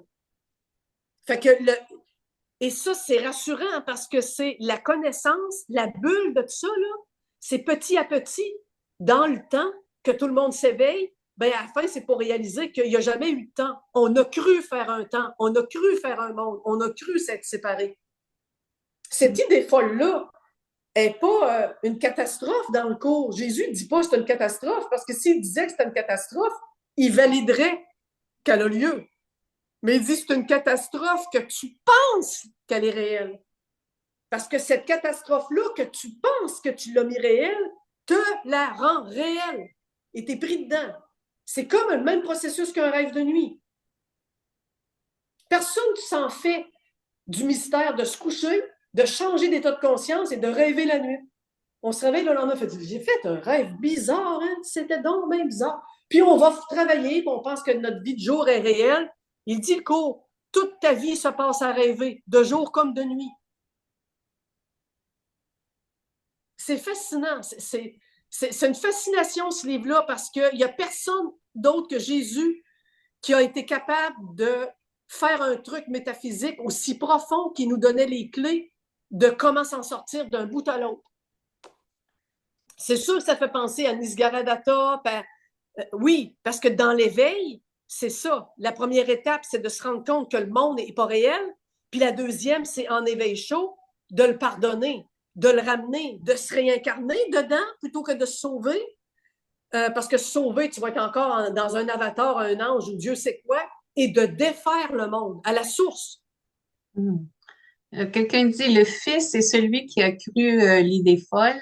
C'est donc le Fils qui a des idées, puisque Dieu est pure connaissance, il n'a pas d'idée. Dieu a engendré le Fils dans quel but alors, selon le cours? Dieu engendre le Fils parce que Dieu est un état de s'étendre. C'est éternellement étant. Alors, on pense au verbe avec un V majuscule, qui est à peu près la seule affaire intelligente que la Bible a ramenée. Là. Le sens du verbe, c'est quelque chose. On est obligé d'essayer de mettre des mots parce que c'est humain, puis c'est pas de l'humain. Mais on pense, lui, Jésus, il dit Dieu s'étend lui-même. Alors, si quelque chose est éternel, tu sais, en métaphysique, des fois, là, quand on regarde des affaires de cosmologie, là, ils disent qu'on est comme un fractal, que quand ils le regardent au microscope, il n'y a pas de fin. À mesure qu'ils zooment, ça se refait, ça se refait, ça se refait, ça se refait. Et ça engendre un mouvement infini. En mathématiques, là, ils ne sont pas capables de mettre point zéro. Il y a tout le temps un chiffre, un chiffre, un chiffre, un chiffre de façon éternelle. C'est des chiffres éternels, c'est une potentialité éternelle, c'est un étang éternel. Et ça, c'est la création. Et ça ressemble au plus près au mot amour, ou joie, ou liberté. Mais c'est un état non percevant, qui n'a pas besoin de mettre de quoi en dehors pour le percevoir. C'est un état de connaissance étant. Et, et sa fonction, si tant est qu'on peut appeler ça une fonction, c'est de se perpétuer à l'infini. Et dans ça, donc, c'est lui-même. Et c'est ça, ses fils. C'est la création du fait d'étendre l'amour qu'il est. À travers ça, pourquoi il y a une idée folle? Jésus ne dit pas, Ken Wapnick ne le disait pas. Pourquoi? Parce qu'elle n'est pas arrivée pour vrai. Elle n'est pas arrivée pour vrai. Tu penses qu'elle est arrivée pour vrai. Et c'est tout le problème. Parce que quand dans cette étendue-là, à l'infini d'amour, qui est une création pleine de quelque chose qui pourrait ressembler à la joie, à l'amour, arrive, est-ce que ça serait possible de le fragmenter? C'est automatiquement défait et mélangé par l'union. Pourquoi qu'à un moment donné, il y a au sein de ça quelque chose qui pogne, un bout de l'esprit que le cours appelle le Fils et qui dit ça peut être vrai, ça? Et qui engendre j'ai réussi parce que ça a été fait avec la force de l'esprit. Jésus ne le dit pas. Il ne peut pas répondre à ça. Parce que s'il répond à ça, il faut monter plus haut là, en tant qu'esprit conscient qu'on est. Il faut se dire, si Jésus explique ça, il est en train de nous dire qu'elle est vraie. Elle n'est pas vraie. Son seul rôle, c'est ce que le Saint-Esprit dit, reste, attend et ne fait rien. Le Saint-Esprit est silencieux. Il voit que c'est une idée folle. Et face au fait que tu vois que c'est une idée folle, qu'est-ce que tu peux faire? Si tu agis pour la contrer, tu viens de la rendre réelle. Si tu réponds à la crise d'honneur d'un enfant de 3 ans, ben oui, on le fait en tant qu'humain, mais on valide la psychologie tout le temps, on valide nos trucs psychologiques. Notre ami appelle, elle a de la peine, pauvre toi, ça fait pitié, Puis là, on parle à deux de son malheur. On est en train d'augmenter le malheur. On le valide, on l'augmente, on l'amplifie, on lui donne de la force avec tout notre pouvoir. On malgré. Hmm. C'est toute cette métaphysique-là qui est là-dedans. Comment on est Dieu et comment, avec tout ce pouvoir-là, on le reproduit pour se faire un monde qu'on pense qui pourrait être fragmenté alors que c'est impossible. Quelqu'un demande à propos de notre oubli, pourquoi on oublie la vérité une fois qu'on l'a entrevue? Je comprends pas pourquoi on oublie la vérité une fois qu'on l'a entrevue. On est la vérité. On peut pas l'entrevoir. Euh, la seule vérité, c'est Dieu qui s'étend lui-même. Et la force du Fils qui est à l'intérieur, qui est dans son champ éternel, la force du Fils est la même que celle de Dieu. Si au lieu de rire à une idée passagère qui est comme on se fragmente-tu pour le fun, il prend ça au sérieux, il va oublier. Il va l'oublier parce qu'il va oublier qu'il est Dieu parce que c'est ce qu'il est. Il est Dieu lui-même qui décide d'oublier ce qu'il est. Comment est-ce que tu veux que ça agisse pas? C'est sûr que ça va agir avec le même pouvoir. Et pour le défaire, il faut que tu reprennes ce même pouvoir-là et que tu le défasses petit à petit avec chaque chose que tu vois, que tu as projeté dans le monde. Quelqu'un demande, on fait quoi avec notre ami dont tu parlais tantôt qui nous appelle et qui va pas bien au lieu de On, renforcer son malheur? on fait, Jésus il dit dans le cours, ne lutte pas contre toi-même. Tu fais exactement ce que tu as envie de faire en tant que personne humaine.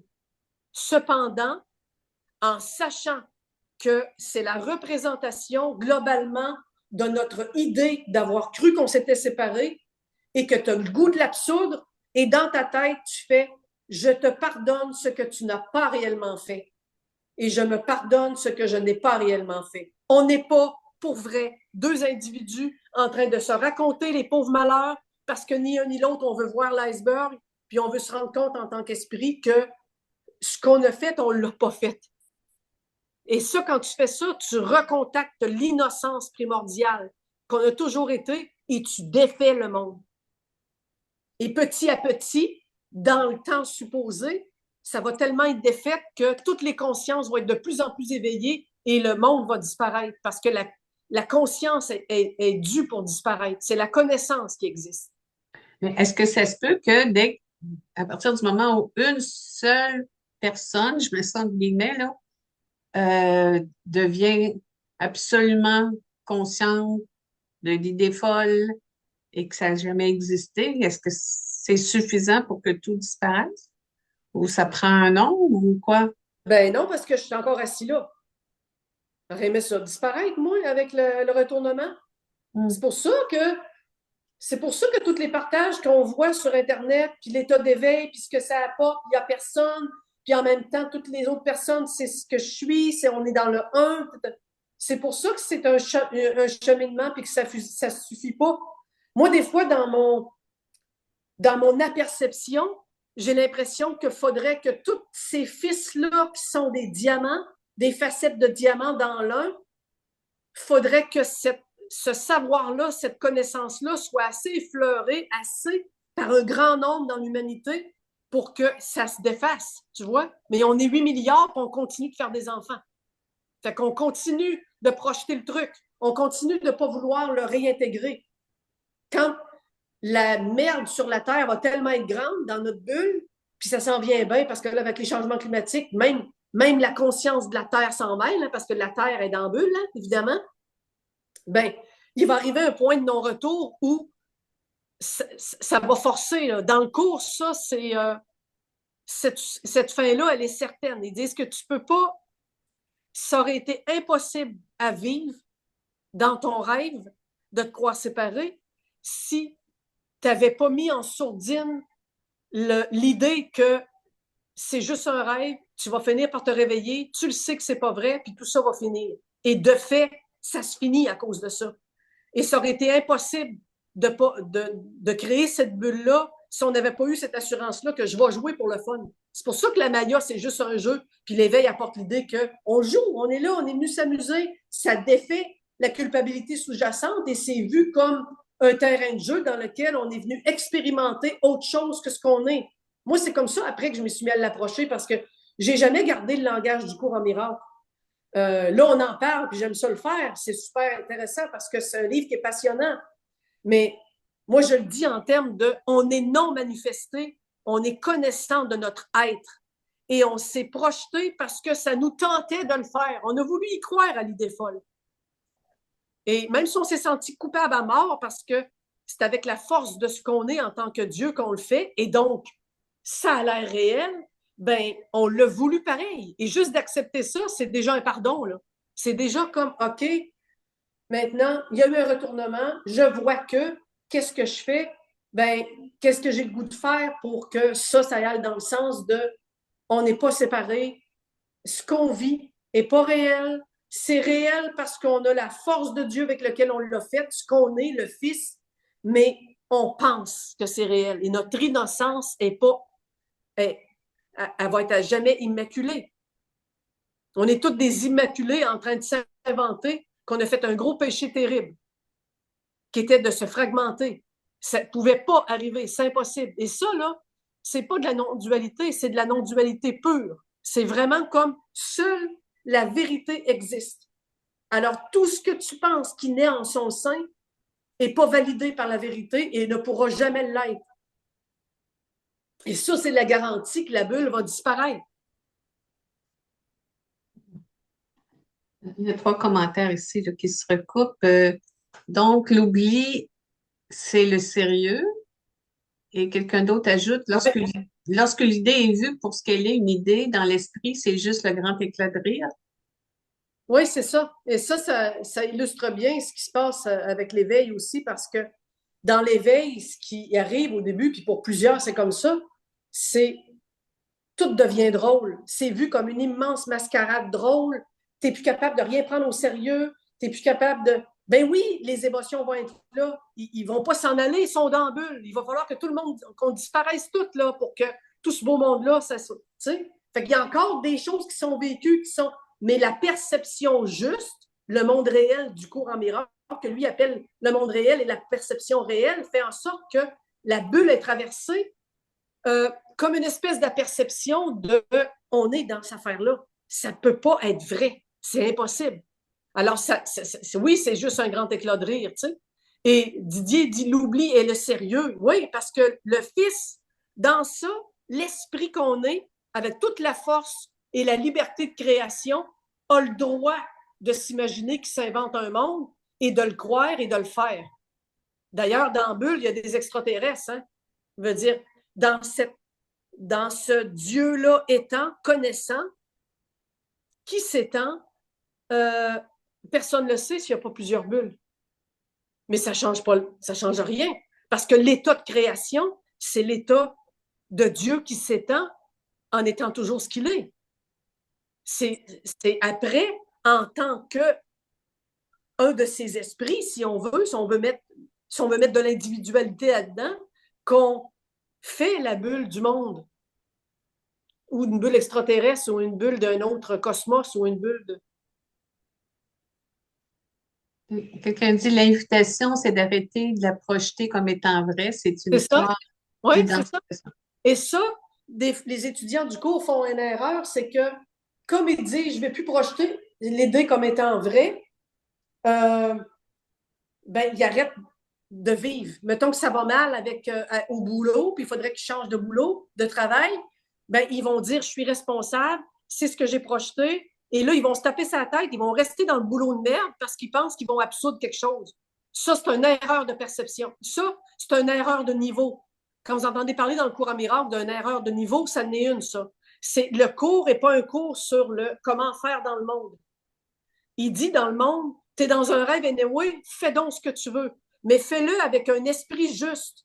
Donc, si ton esprit juste, c'est je reconnais le buzz qu'il y a au boulot, je me pardonne, je pardonne à, au boss ce qu'il n'a pas réellement fait. Si en mon âme et conscience, je fais ce travail-là, j'affirme que je ne crois plus au rêve, que je veux supporter l'idée que nous sommes coupables de rien, que ça n'a pas été fait pour vrai, et je la supporte en pardonnant à tout le monde et à moi-même ce qu'on n'a pas réellement fait. Ça ne m'empêche pas de changer de job.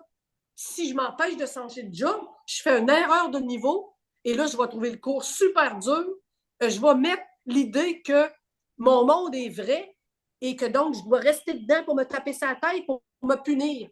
Le monde n'est pas un endroit de punition. Le monde est un endroit pour réaliser qu'on n'a jamais été autre chose que l'innocence directe.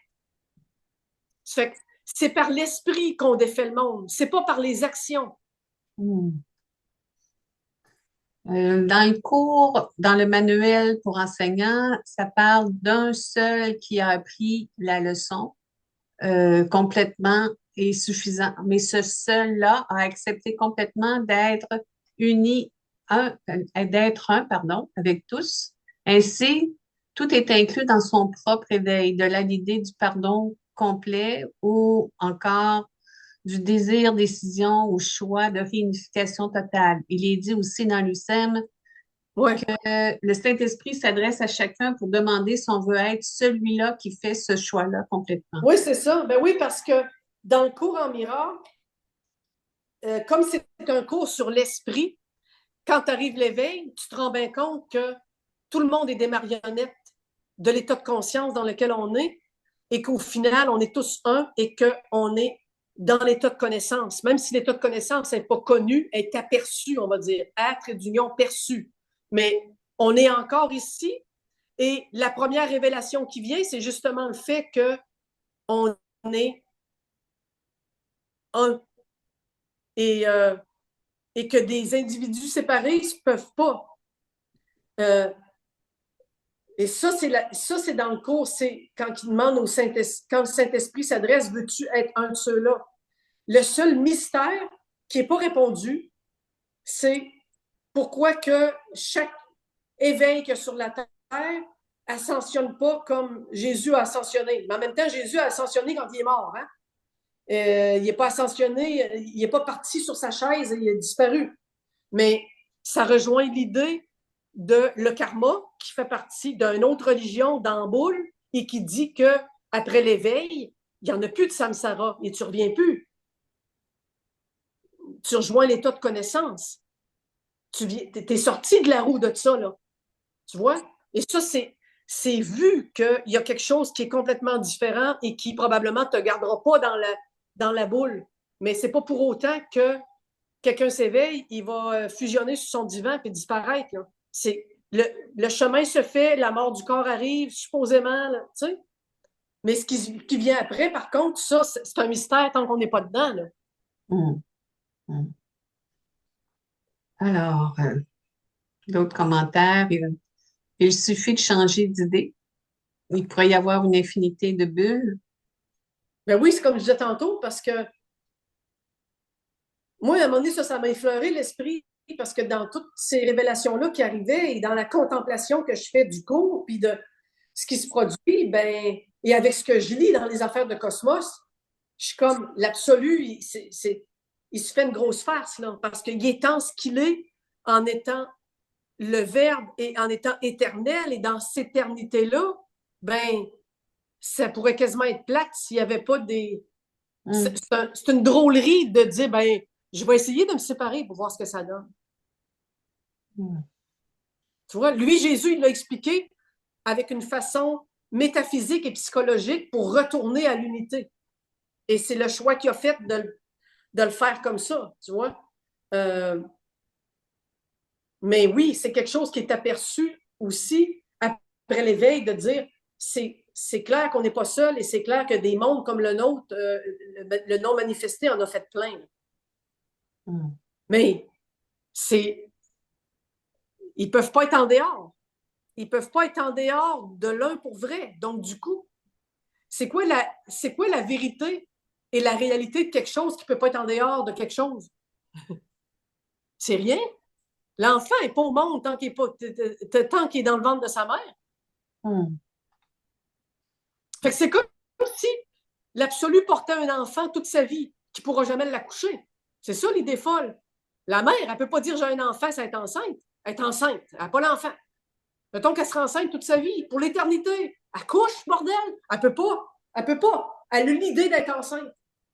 Elle a une idée d'être enceinte. Elle a un gros ventre, puis elle a mal au cœur, puis ça va pas bien, puis elle marche tout croche, puis elle a plein de problèmes, puis ses amis achètent des bébelles pour le bébé à venir, mais il vient jamais.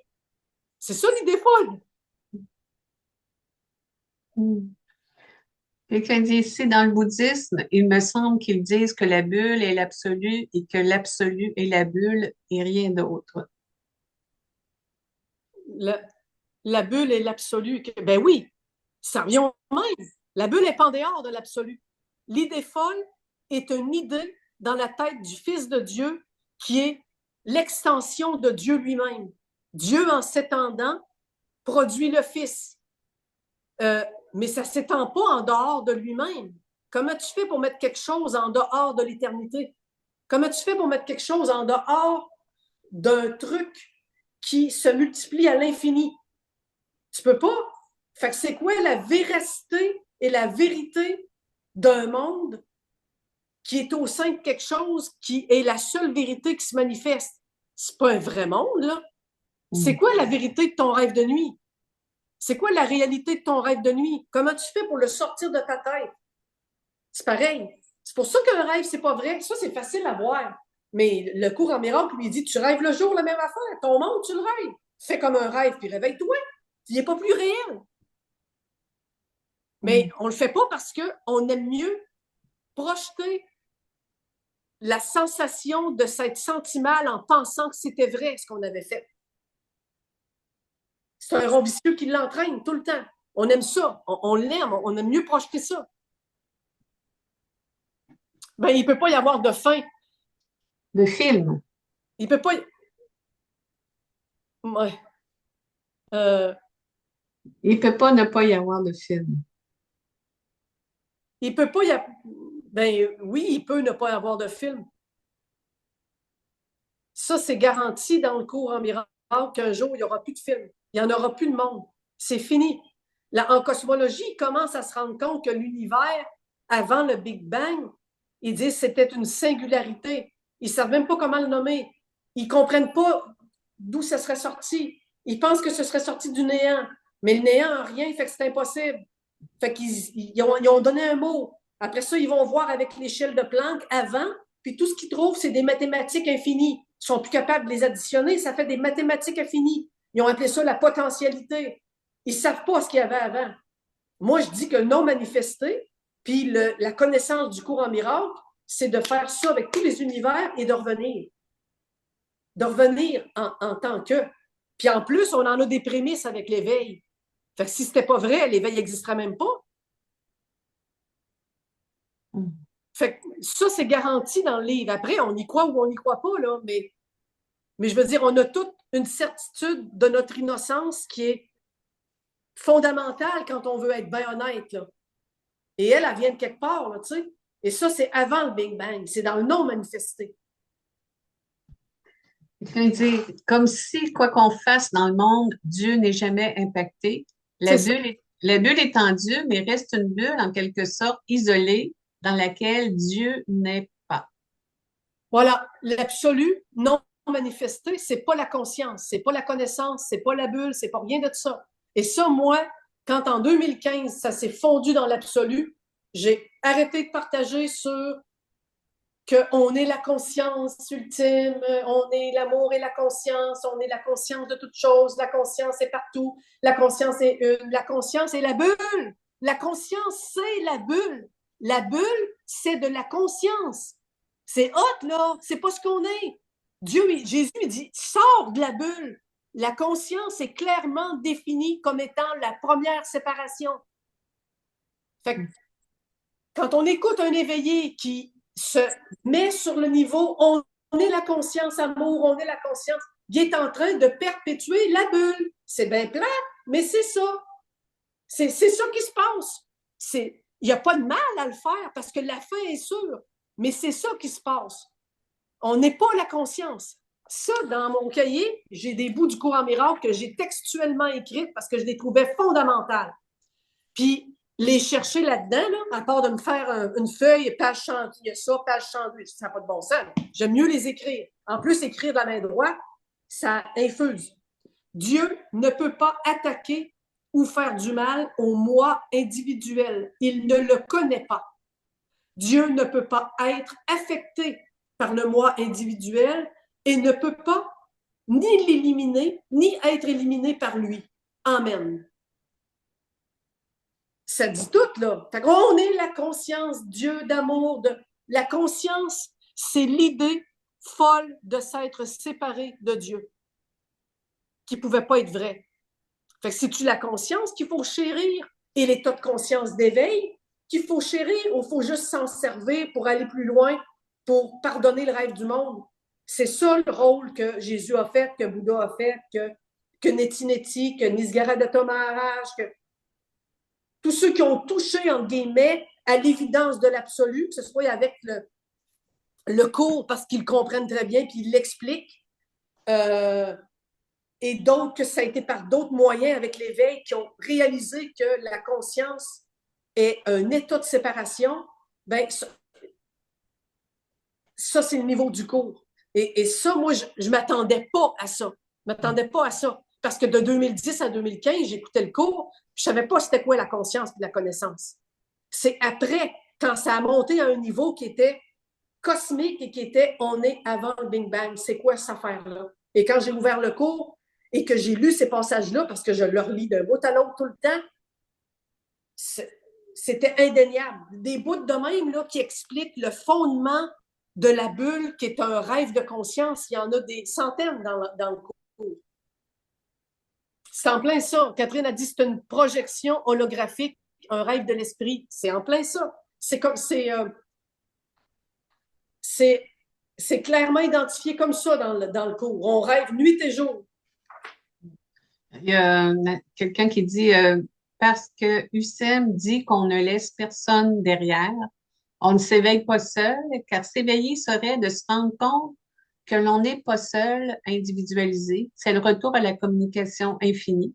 Il C'est parle ça. aussi de la relation sainte comme pont d'éveil, comme si on entrait au ciel par paire et que chaque jonction nous ramène de plus en plus à l'unité du Fils de Dieu, car cette relation-là, pardonnée, représente la même relation que l'on a avec Dieu et nous fait nous souvenir de lui ou de nous. Oui, ouais, c'est parce que la relation sainte dans le cours en miracle, c'est le fait de se servir de toutes les formes de relations qu'on a, amicales, avec nos enfants, avec nos collègues, avec notre conjoint, pour se souvenir de ce qu'on est en pratiquant le pardon, en pratiquant, parce qu'on projette énormément sur nos collègues, à commencer par notre conjoint, à commencer par... On vient prendre quelqu'un qui nous apprécie et qui nous aime pour mettre en sourdine sur lui les défauts et les trucs qu'on ne veut pas voir en nous, d'où le miroir et d'où le fait que, et ça en rêve, on le voit, là, les symboliques des personnes dans nos rêves, c'est nos parties secrètes qu'on ne veut pas voir. Et ça nous sert à entretenir le rêve. Alors, quand on donne une relation au Saint-Esprit, dans le sens de, par cette relation-là, je veux qu'elle me serve à pardonner le fait qu'on pense qu'on est séparés, ben, ça donne un pouvoir énorme parce que on est tout à coup comme deux consciences. On est tout à coup comme on s'unit volontairement en tant que la conscience qu'on est. Et c'est pas mauvais, la conscience. C'est le plus haut niveau de perception juste qu'il y a dans le monde. Le monde réel, c'est l'état d'être conscient de ce qu'on est et de travailler avec. Mais le cours, il dit, à la fin, même le monde réel va disparaître. Mais au moins, c'est une perception qui nous met en justesse avec ce qu'on vit plutôt que nous mettre en réaction en étant certain que tout est de la faute des autres. D'autres aussi ajoutent à l'ashram du cœur, Pierre et Gérald nous parlent de la conscience que nous sommes. C'est encore dans la bulle, c'est ça? Comment tu dis ça? Le... À l'ashram du cœur, Pierre et Gérald nous parlent Ah! que de la Ils ne conscience que parlent nous que de la conscience que nous sommes. Ben, je ne sais pas quoi te dire. Ils parlent que de la conscience que nous sommes parce que c'est leur expérience. Mais s'il irait le cours en miracle, il serait obligé d'admettre que dans le cours, c'est écrit que la conscience est à juste titre la première séparation. La première séparation que tu as cru faire d'avec Dieu. OK. Pourquoi on veut entretenir le rêve? C'est pas juste pour se croire exister, car c'est bon. Je comprends pas trop la question. Peut-être que tu Oui? réponds mieux que Non? moi. Ben oui, il y a les deux, hein? Il y a les deux. C'est parce que c'est pour ça que le monde est duel. Parce que le cours en miracle, il dit, tu n'aurais pas pu supporter de complètement te faire une bulle de rêve, la petite idée folle, et de la suivre sans emporter une part de Dieu avec toi. Tu n'aurais pas pu. Tu peux pas le faire parce que tu peux pas séparer et cliver ton esprit pour vrai. De sorte que dans ton rêve de monde, tu es en tant qu'esprit pur dans le rêve de monde. Et donc, dans le rêve, tu vas trouver la symbolique de ça. C'est le fun de prendre une bière fraîche. C'est le fun d'admirer un coucher de soleil. C'est le fun de vivre des relations le fun avec les autres où la symbolique est l'amour. C'est le fun, mais tout ça va se finir. Tout ça s'arrête. Ta meilleure amie meurt. Dans le cours en miracle, ils disent aussi une place. Y a-tu quelque chose de plus saugrenu que de perdre ceux que tu aimes? Juste ça devrait t'alerter pour te prouver qu'il y a quoi de pas normal ici. Tu sais, Jésus, il parle du cours comme d'un endroit où il y a des chiens errants, où il y a du monde qui meurt de faim. Mais c'est pas tant le cours, là. C'est réveil. Oui, c'est le fun de boire une bière fraîche, puis d'admirer un coucher de soleil, puis de te croire le parent d'un enfant, d'une chair que tu viens de mettre au monde. Mais ça, c'est la partie symbolique de l'esprit pur que tu as amené dans le rêve. Mais tu l'as amené pour projeter le fait que tu pensais que tu avais fait de quoi de mal en te séparant, alors que tu ne l'as pas fait. Et ce bout-là, ben, c'est ton enfant qui meurt du cancer. Je veux dire, tu as les deux, là. Fait que c'est ça, la fameuse Maya. Il y en a d'autres qui l'ont interprété de l'autre façon. Dans le cours, Jésus l'explique, il l'interprète comme ça. Et pour nous autres, les catholiques, hein, les chrétiens, tous ceux qui ont été menés par les égrégores de la religion catholique, même si vous n'avez pas pratiqué pendant votre enfance, puis vos parents ne vous en ont pas parlé, l'égrégore de la religion catholique, elle nous plombe en tant que l'esprit dans la bulle qu'on croit, là, elle nous plombe beaucoup plus que tout ce qui est bouddhiste, par exemple. Oui. Fait que le cours en miracle, il s'adresse à nous autres avant tout. Il s'adresse, les bouddhistes ne comprennent pas le cours en miracle. Jésus en parle parce qu'il a été plongé là-dedans lui avec. Il a fait affaire aux dieux méchants des croyances des Juifs qui essayaient d'enseigner à l'âge de 15 ans puis 12 ans quand il allait dans les temples. Il faisait affaire avec ces gens-là qui croyaient que Dieu était punissant. C'était les dieux, c'était le Dieu à l'époque des Juifs. C'est pour ça qu'il nous défait le cours de la meilleure façon pour nous autres. Les catholiques, on se sent coupable. On se sent coupable à la base. C'est la structure, c'est l'égrégore de base de tous les catholiques, c'est je suis coupable, j'ai fait de quoi de terrible. Hum, hum. Une autre question juste avant celle-là. On pourrait alors dire que la conscience, autant elle nous a servi à se croire séparés, autant elle peut servir à se souvenir que c'était pas vrai. Ben oui, la conscience est une bonne chose. Elle s'éveille et elle se rend compte dans l'éveil que peut-être que sa bulle-là n'est pas si vraie que ça, parce qu'elle a curieusement le goût du carton-pâte, du pas vrai, du rêve, comme un rêve de nuit, d'une irréalité. Et bizarrement, pour tant soit peu qu'elle va en éveil chaud, elle va se rendre compte que les uns et les autres, c'est elle-même. Ça reste que le monde n'est pas vrai pareil, là. C'est pas parce que les autres sont vécus et vus comme étant moi-même que je veux rester ici. Non, c'est un rêve. Comparé à la connaissance, là, c'est une pitch note de plaisir insignifiant qu'on vit dans le monde. Comparé à la connaissance que l'on est. C'est une niaiserie insignifiante. Personne ne veut rester là quand il se rend compte d'un tant soit peu de ça. Et l'éveil de conscience est une représentation minuscule de ça. Minuscule. Mais c'est une bonne chose parce que c'est la méthode qui a été choisie pour défaire le rêve. Les personnes qui font de l'Alzheimer seraient plus près de nous, seraient plus près que nous de l'éveil, car ils se libèrent de la conscience et de la mémoire. À réfléchir. Qu'est-ce que tu en penses? Oui, probablement parce qu'en perdant les mémoires, ils perdent beaucoup d'égrégores mentaux là, qui viennent avec Ouais. mentale, de trucs de toutes sortes. Tu sais. Ouais, ils perdent leur ego puis leur Ils perdent leur personnalité. ego, ils perdent tout parce qu'ils redeviennent dans l'innocence. Leur Ouais. mental étant plus là, puis leur truc étant plus là, ce qui reste et ce avec quoi on s'est inventé, on s'était séparés, l'innocence. Et là, Mm, ils peuvent être dans un instant qui est beaucoup plus vrai. mm, Il y a quelque mm, chose ici, je tombe sur de quoi que j'avais écrit aussi encore, qui est textuellement du cours. Il est impossible de vaincre les illusions, hein, la bulle, par la force, la colère ou en s'y opposant d'une quelconque façon. Vous les surmontez en laissant votre raisonnement véritable vous dire qu'elles contredisent la réalité. Elles vont à l'encontre de ce qui est vrai. S'opposer vient des illusions et non de la réalité, parce que la réalité ne s'oppose à rien. La réalité, qui est Dieu qui continue de s'étendre, ne peut pas s'opposer à la bulle.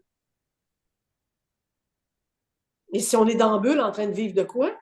En esprit, pas encore, parce que ce n'est pas un cours sur quoi faire et quoi pas faire.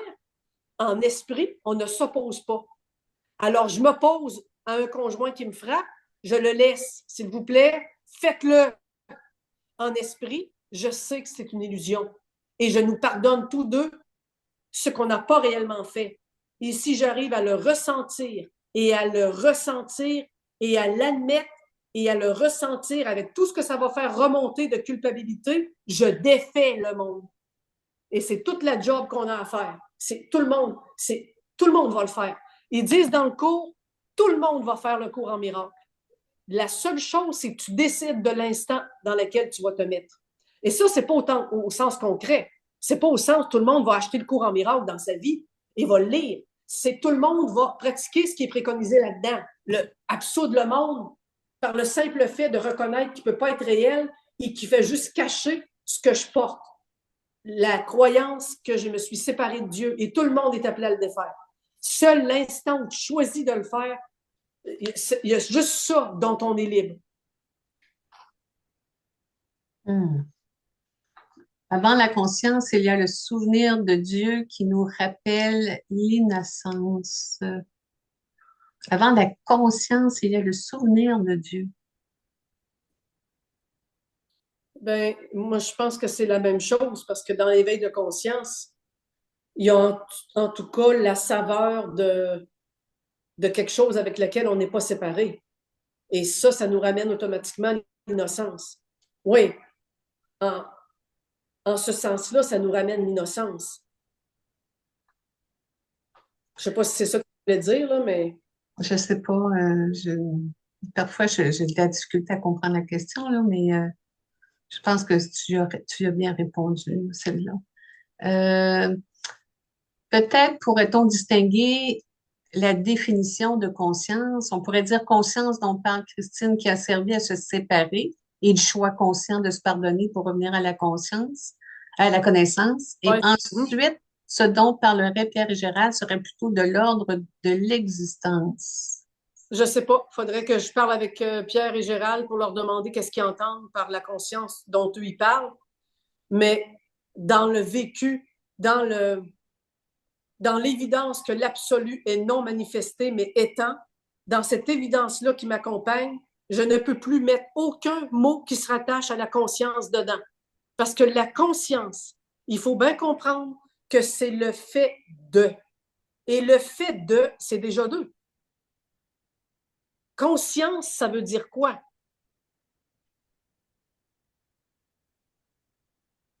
Ça ramène à quoi en chacun de nous conscience? S'il n'y a rien, es-tu conscient dans le sommeil profond? Fait que là, c'est comme si on disait, on parle d'une conscience en sommeil profond. Non, on parle d'un autre état. C'est un état existant, mais qui est certainement pas plein de conscience. Et c'est un parallèle. Je dis pas que l'absolu non manifesté est comme le... En fait, il faudrait mettre dans le sommeil profond, il faudrait mettre une espèce d'état qui est absolument pas séparé de lui-même et qui se sait être. Mais ce savoir-être, c'est conscient.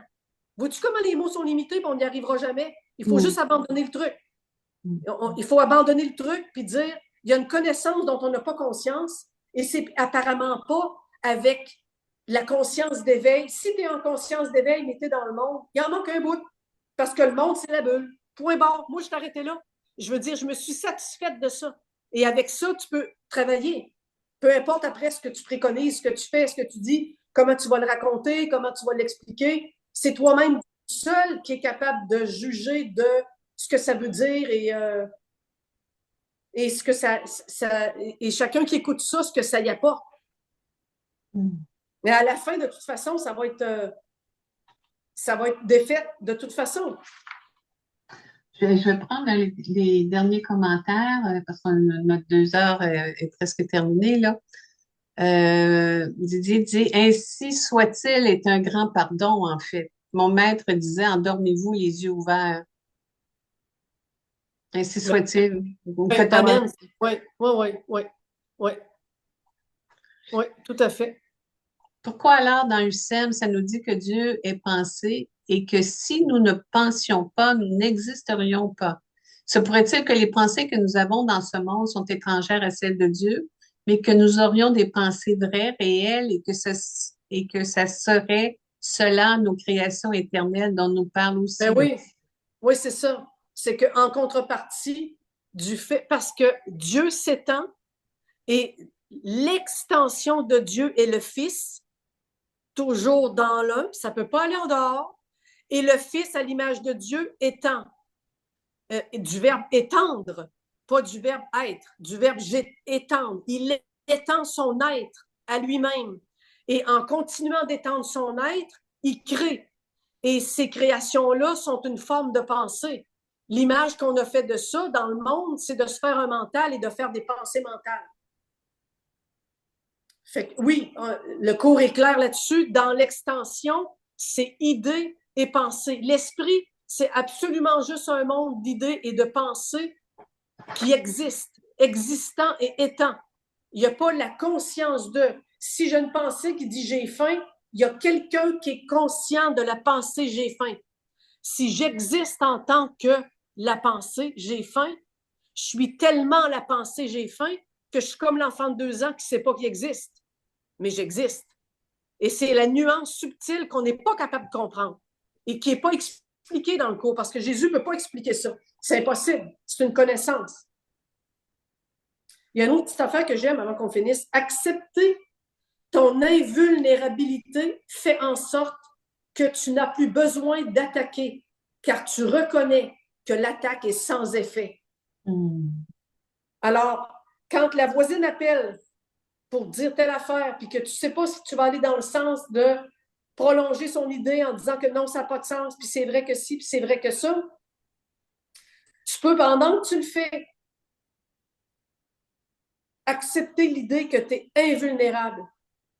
Et que même si en apparence, il y a un corps en train de faire quelque chose qui est de parler à la voisine et dire oui, c'est vrai que ça n'a pas de sens, tu reconnais que tu es invulnérable et qu'elle aussi est invulnérable et qu'on est tous invulnérables parce qu'on est tous innocents. Et dans ça, l'attaque supposée, qui est le fait de perpétuer et d'étendre avec elle le malheur qu'elle te raconte au téléphone, n'a pas d'effet réel. Tu défais le monde. Fait que c'est littéralement un cours qui est sur l'état d'esprit dans lequel on devrait vivre nos vies. Hmm. C'est C'est vraiment fascinant. beau. Quand on regarde Ah, ça, c'est fascinant, c'est tellement ouais. profond, ça va tellement loin. Il va falloir qu'on répète l'expérience parce que c'est vraiment fascinant. Puis, tu sais, on voit qu'on touche à une infime partie du cours, là, avec... Une infime, tu dis, c'est infinitésimal. ouais. Ben, merci beaucoup, Christine. Merci pour... c'est un gros Mais cadeau au que moins, tu nous en fais. effleurant les grandes bases, ben, ça donne un peu d'armes pour, OK, comment ça peut se démêler, comment ça peut se lire, comment ça peut s'appréhender, tu vois? Ben Mhm. oui, c'est sûr qu'il va falloir le refaire parce que c'est super le fun en plus. Ah oui, c'est le fun, on va te dire. Merci à tout le monde d'avoir été là. Merci à tout le monde, oui. Ouais, c'était vraiment c'était intéressant de vous lire aussi dans vos questions. C'était très pertinent. On voit qu'on a des étudiants de l'UQAM ici, là. C'est très, c'est bien apprécié. Christine, on se revoit bientôt. On parle de ça. Puis la Oui. vidéo, on va la rendre Ah, super, disponible pour parfait. tout le Oui, monde. on va mettre ça sur YouTube. Oui, Ouais. super. Merci tout le monde. Bonne fin de semaine. Merci. Bye Bye. bye.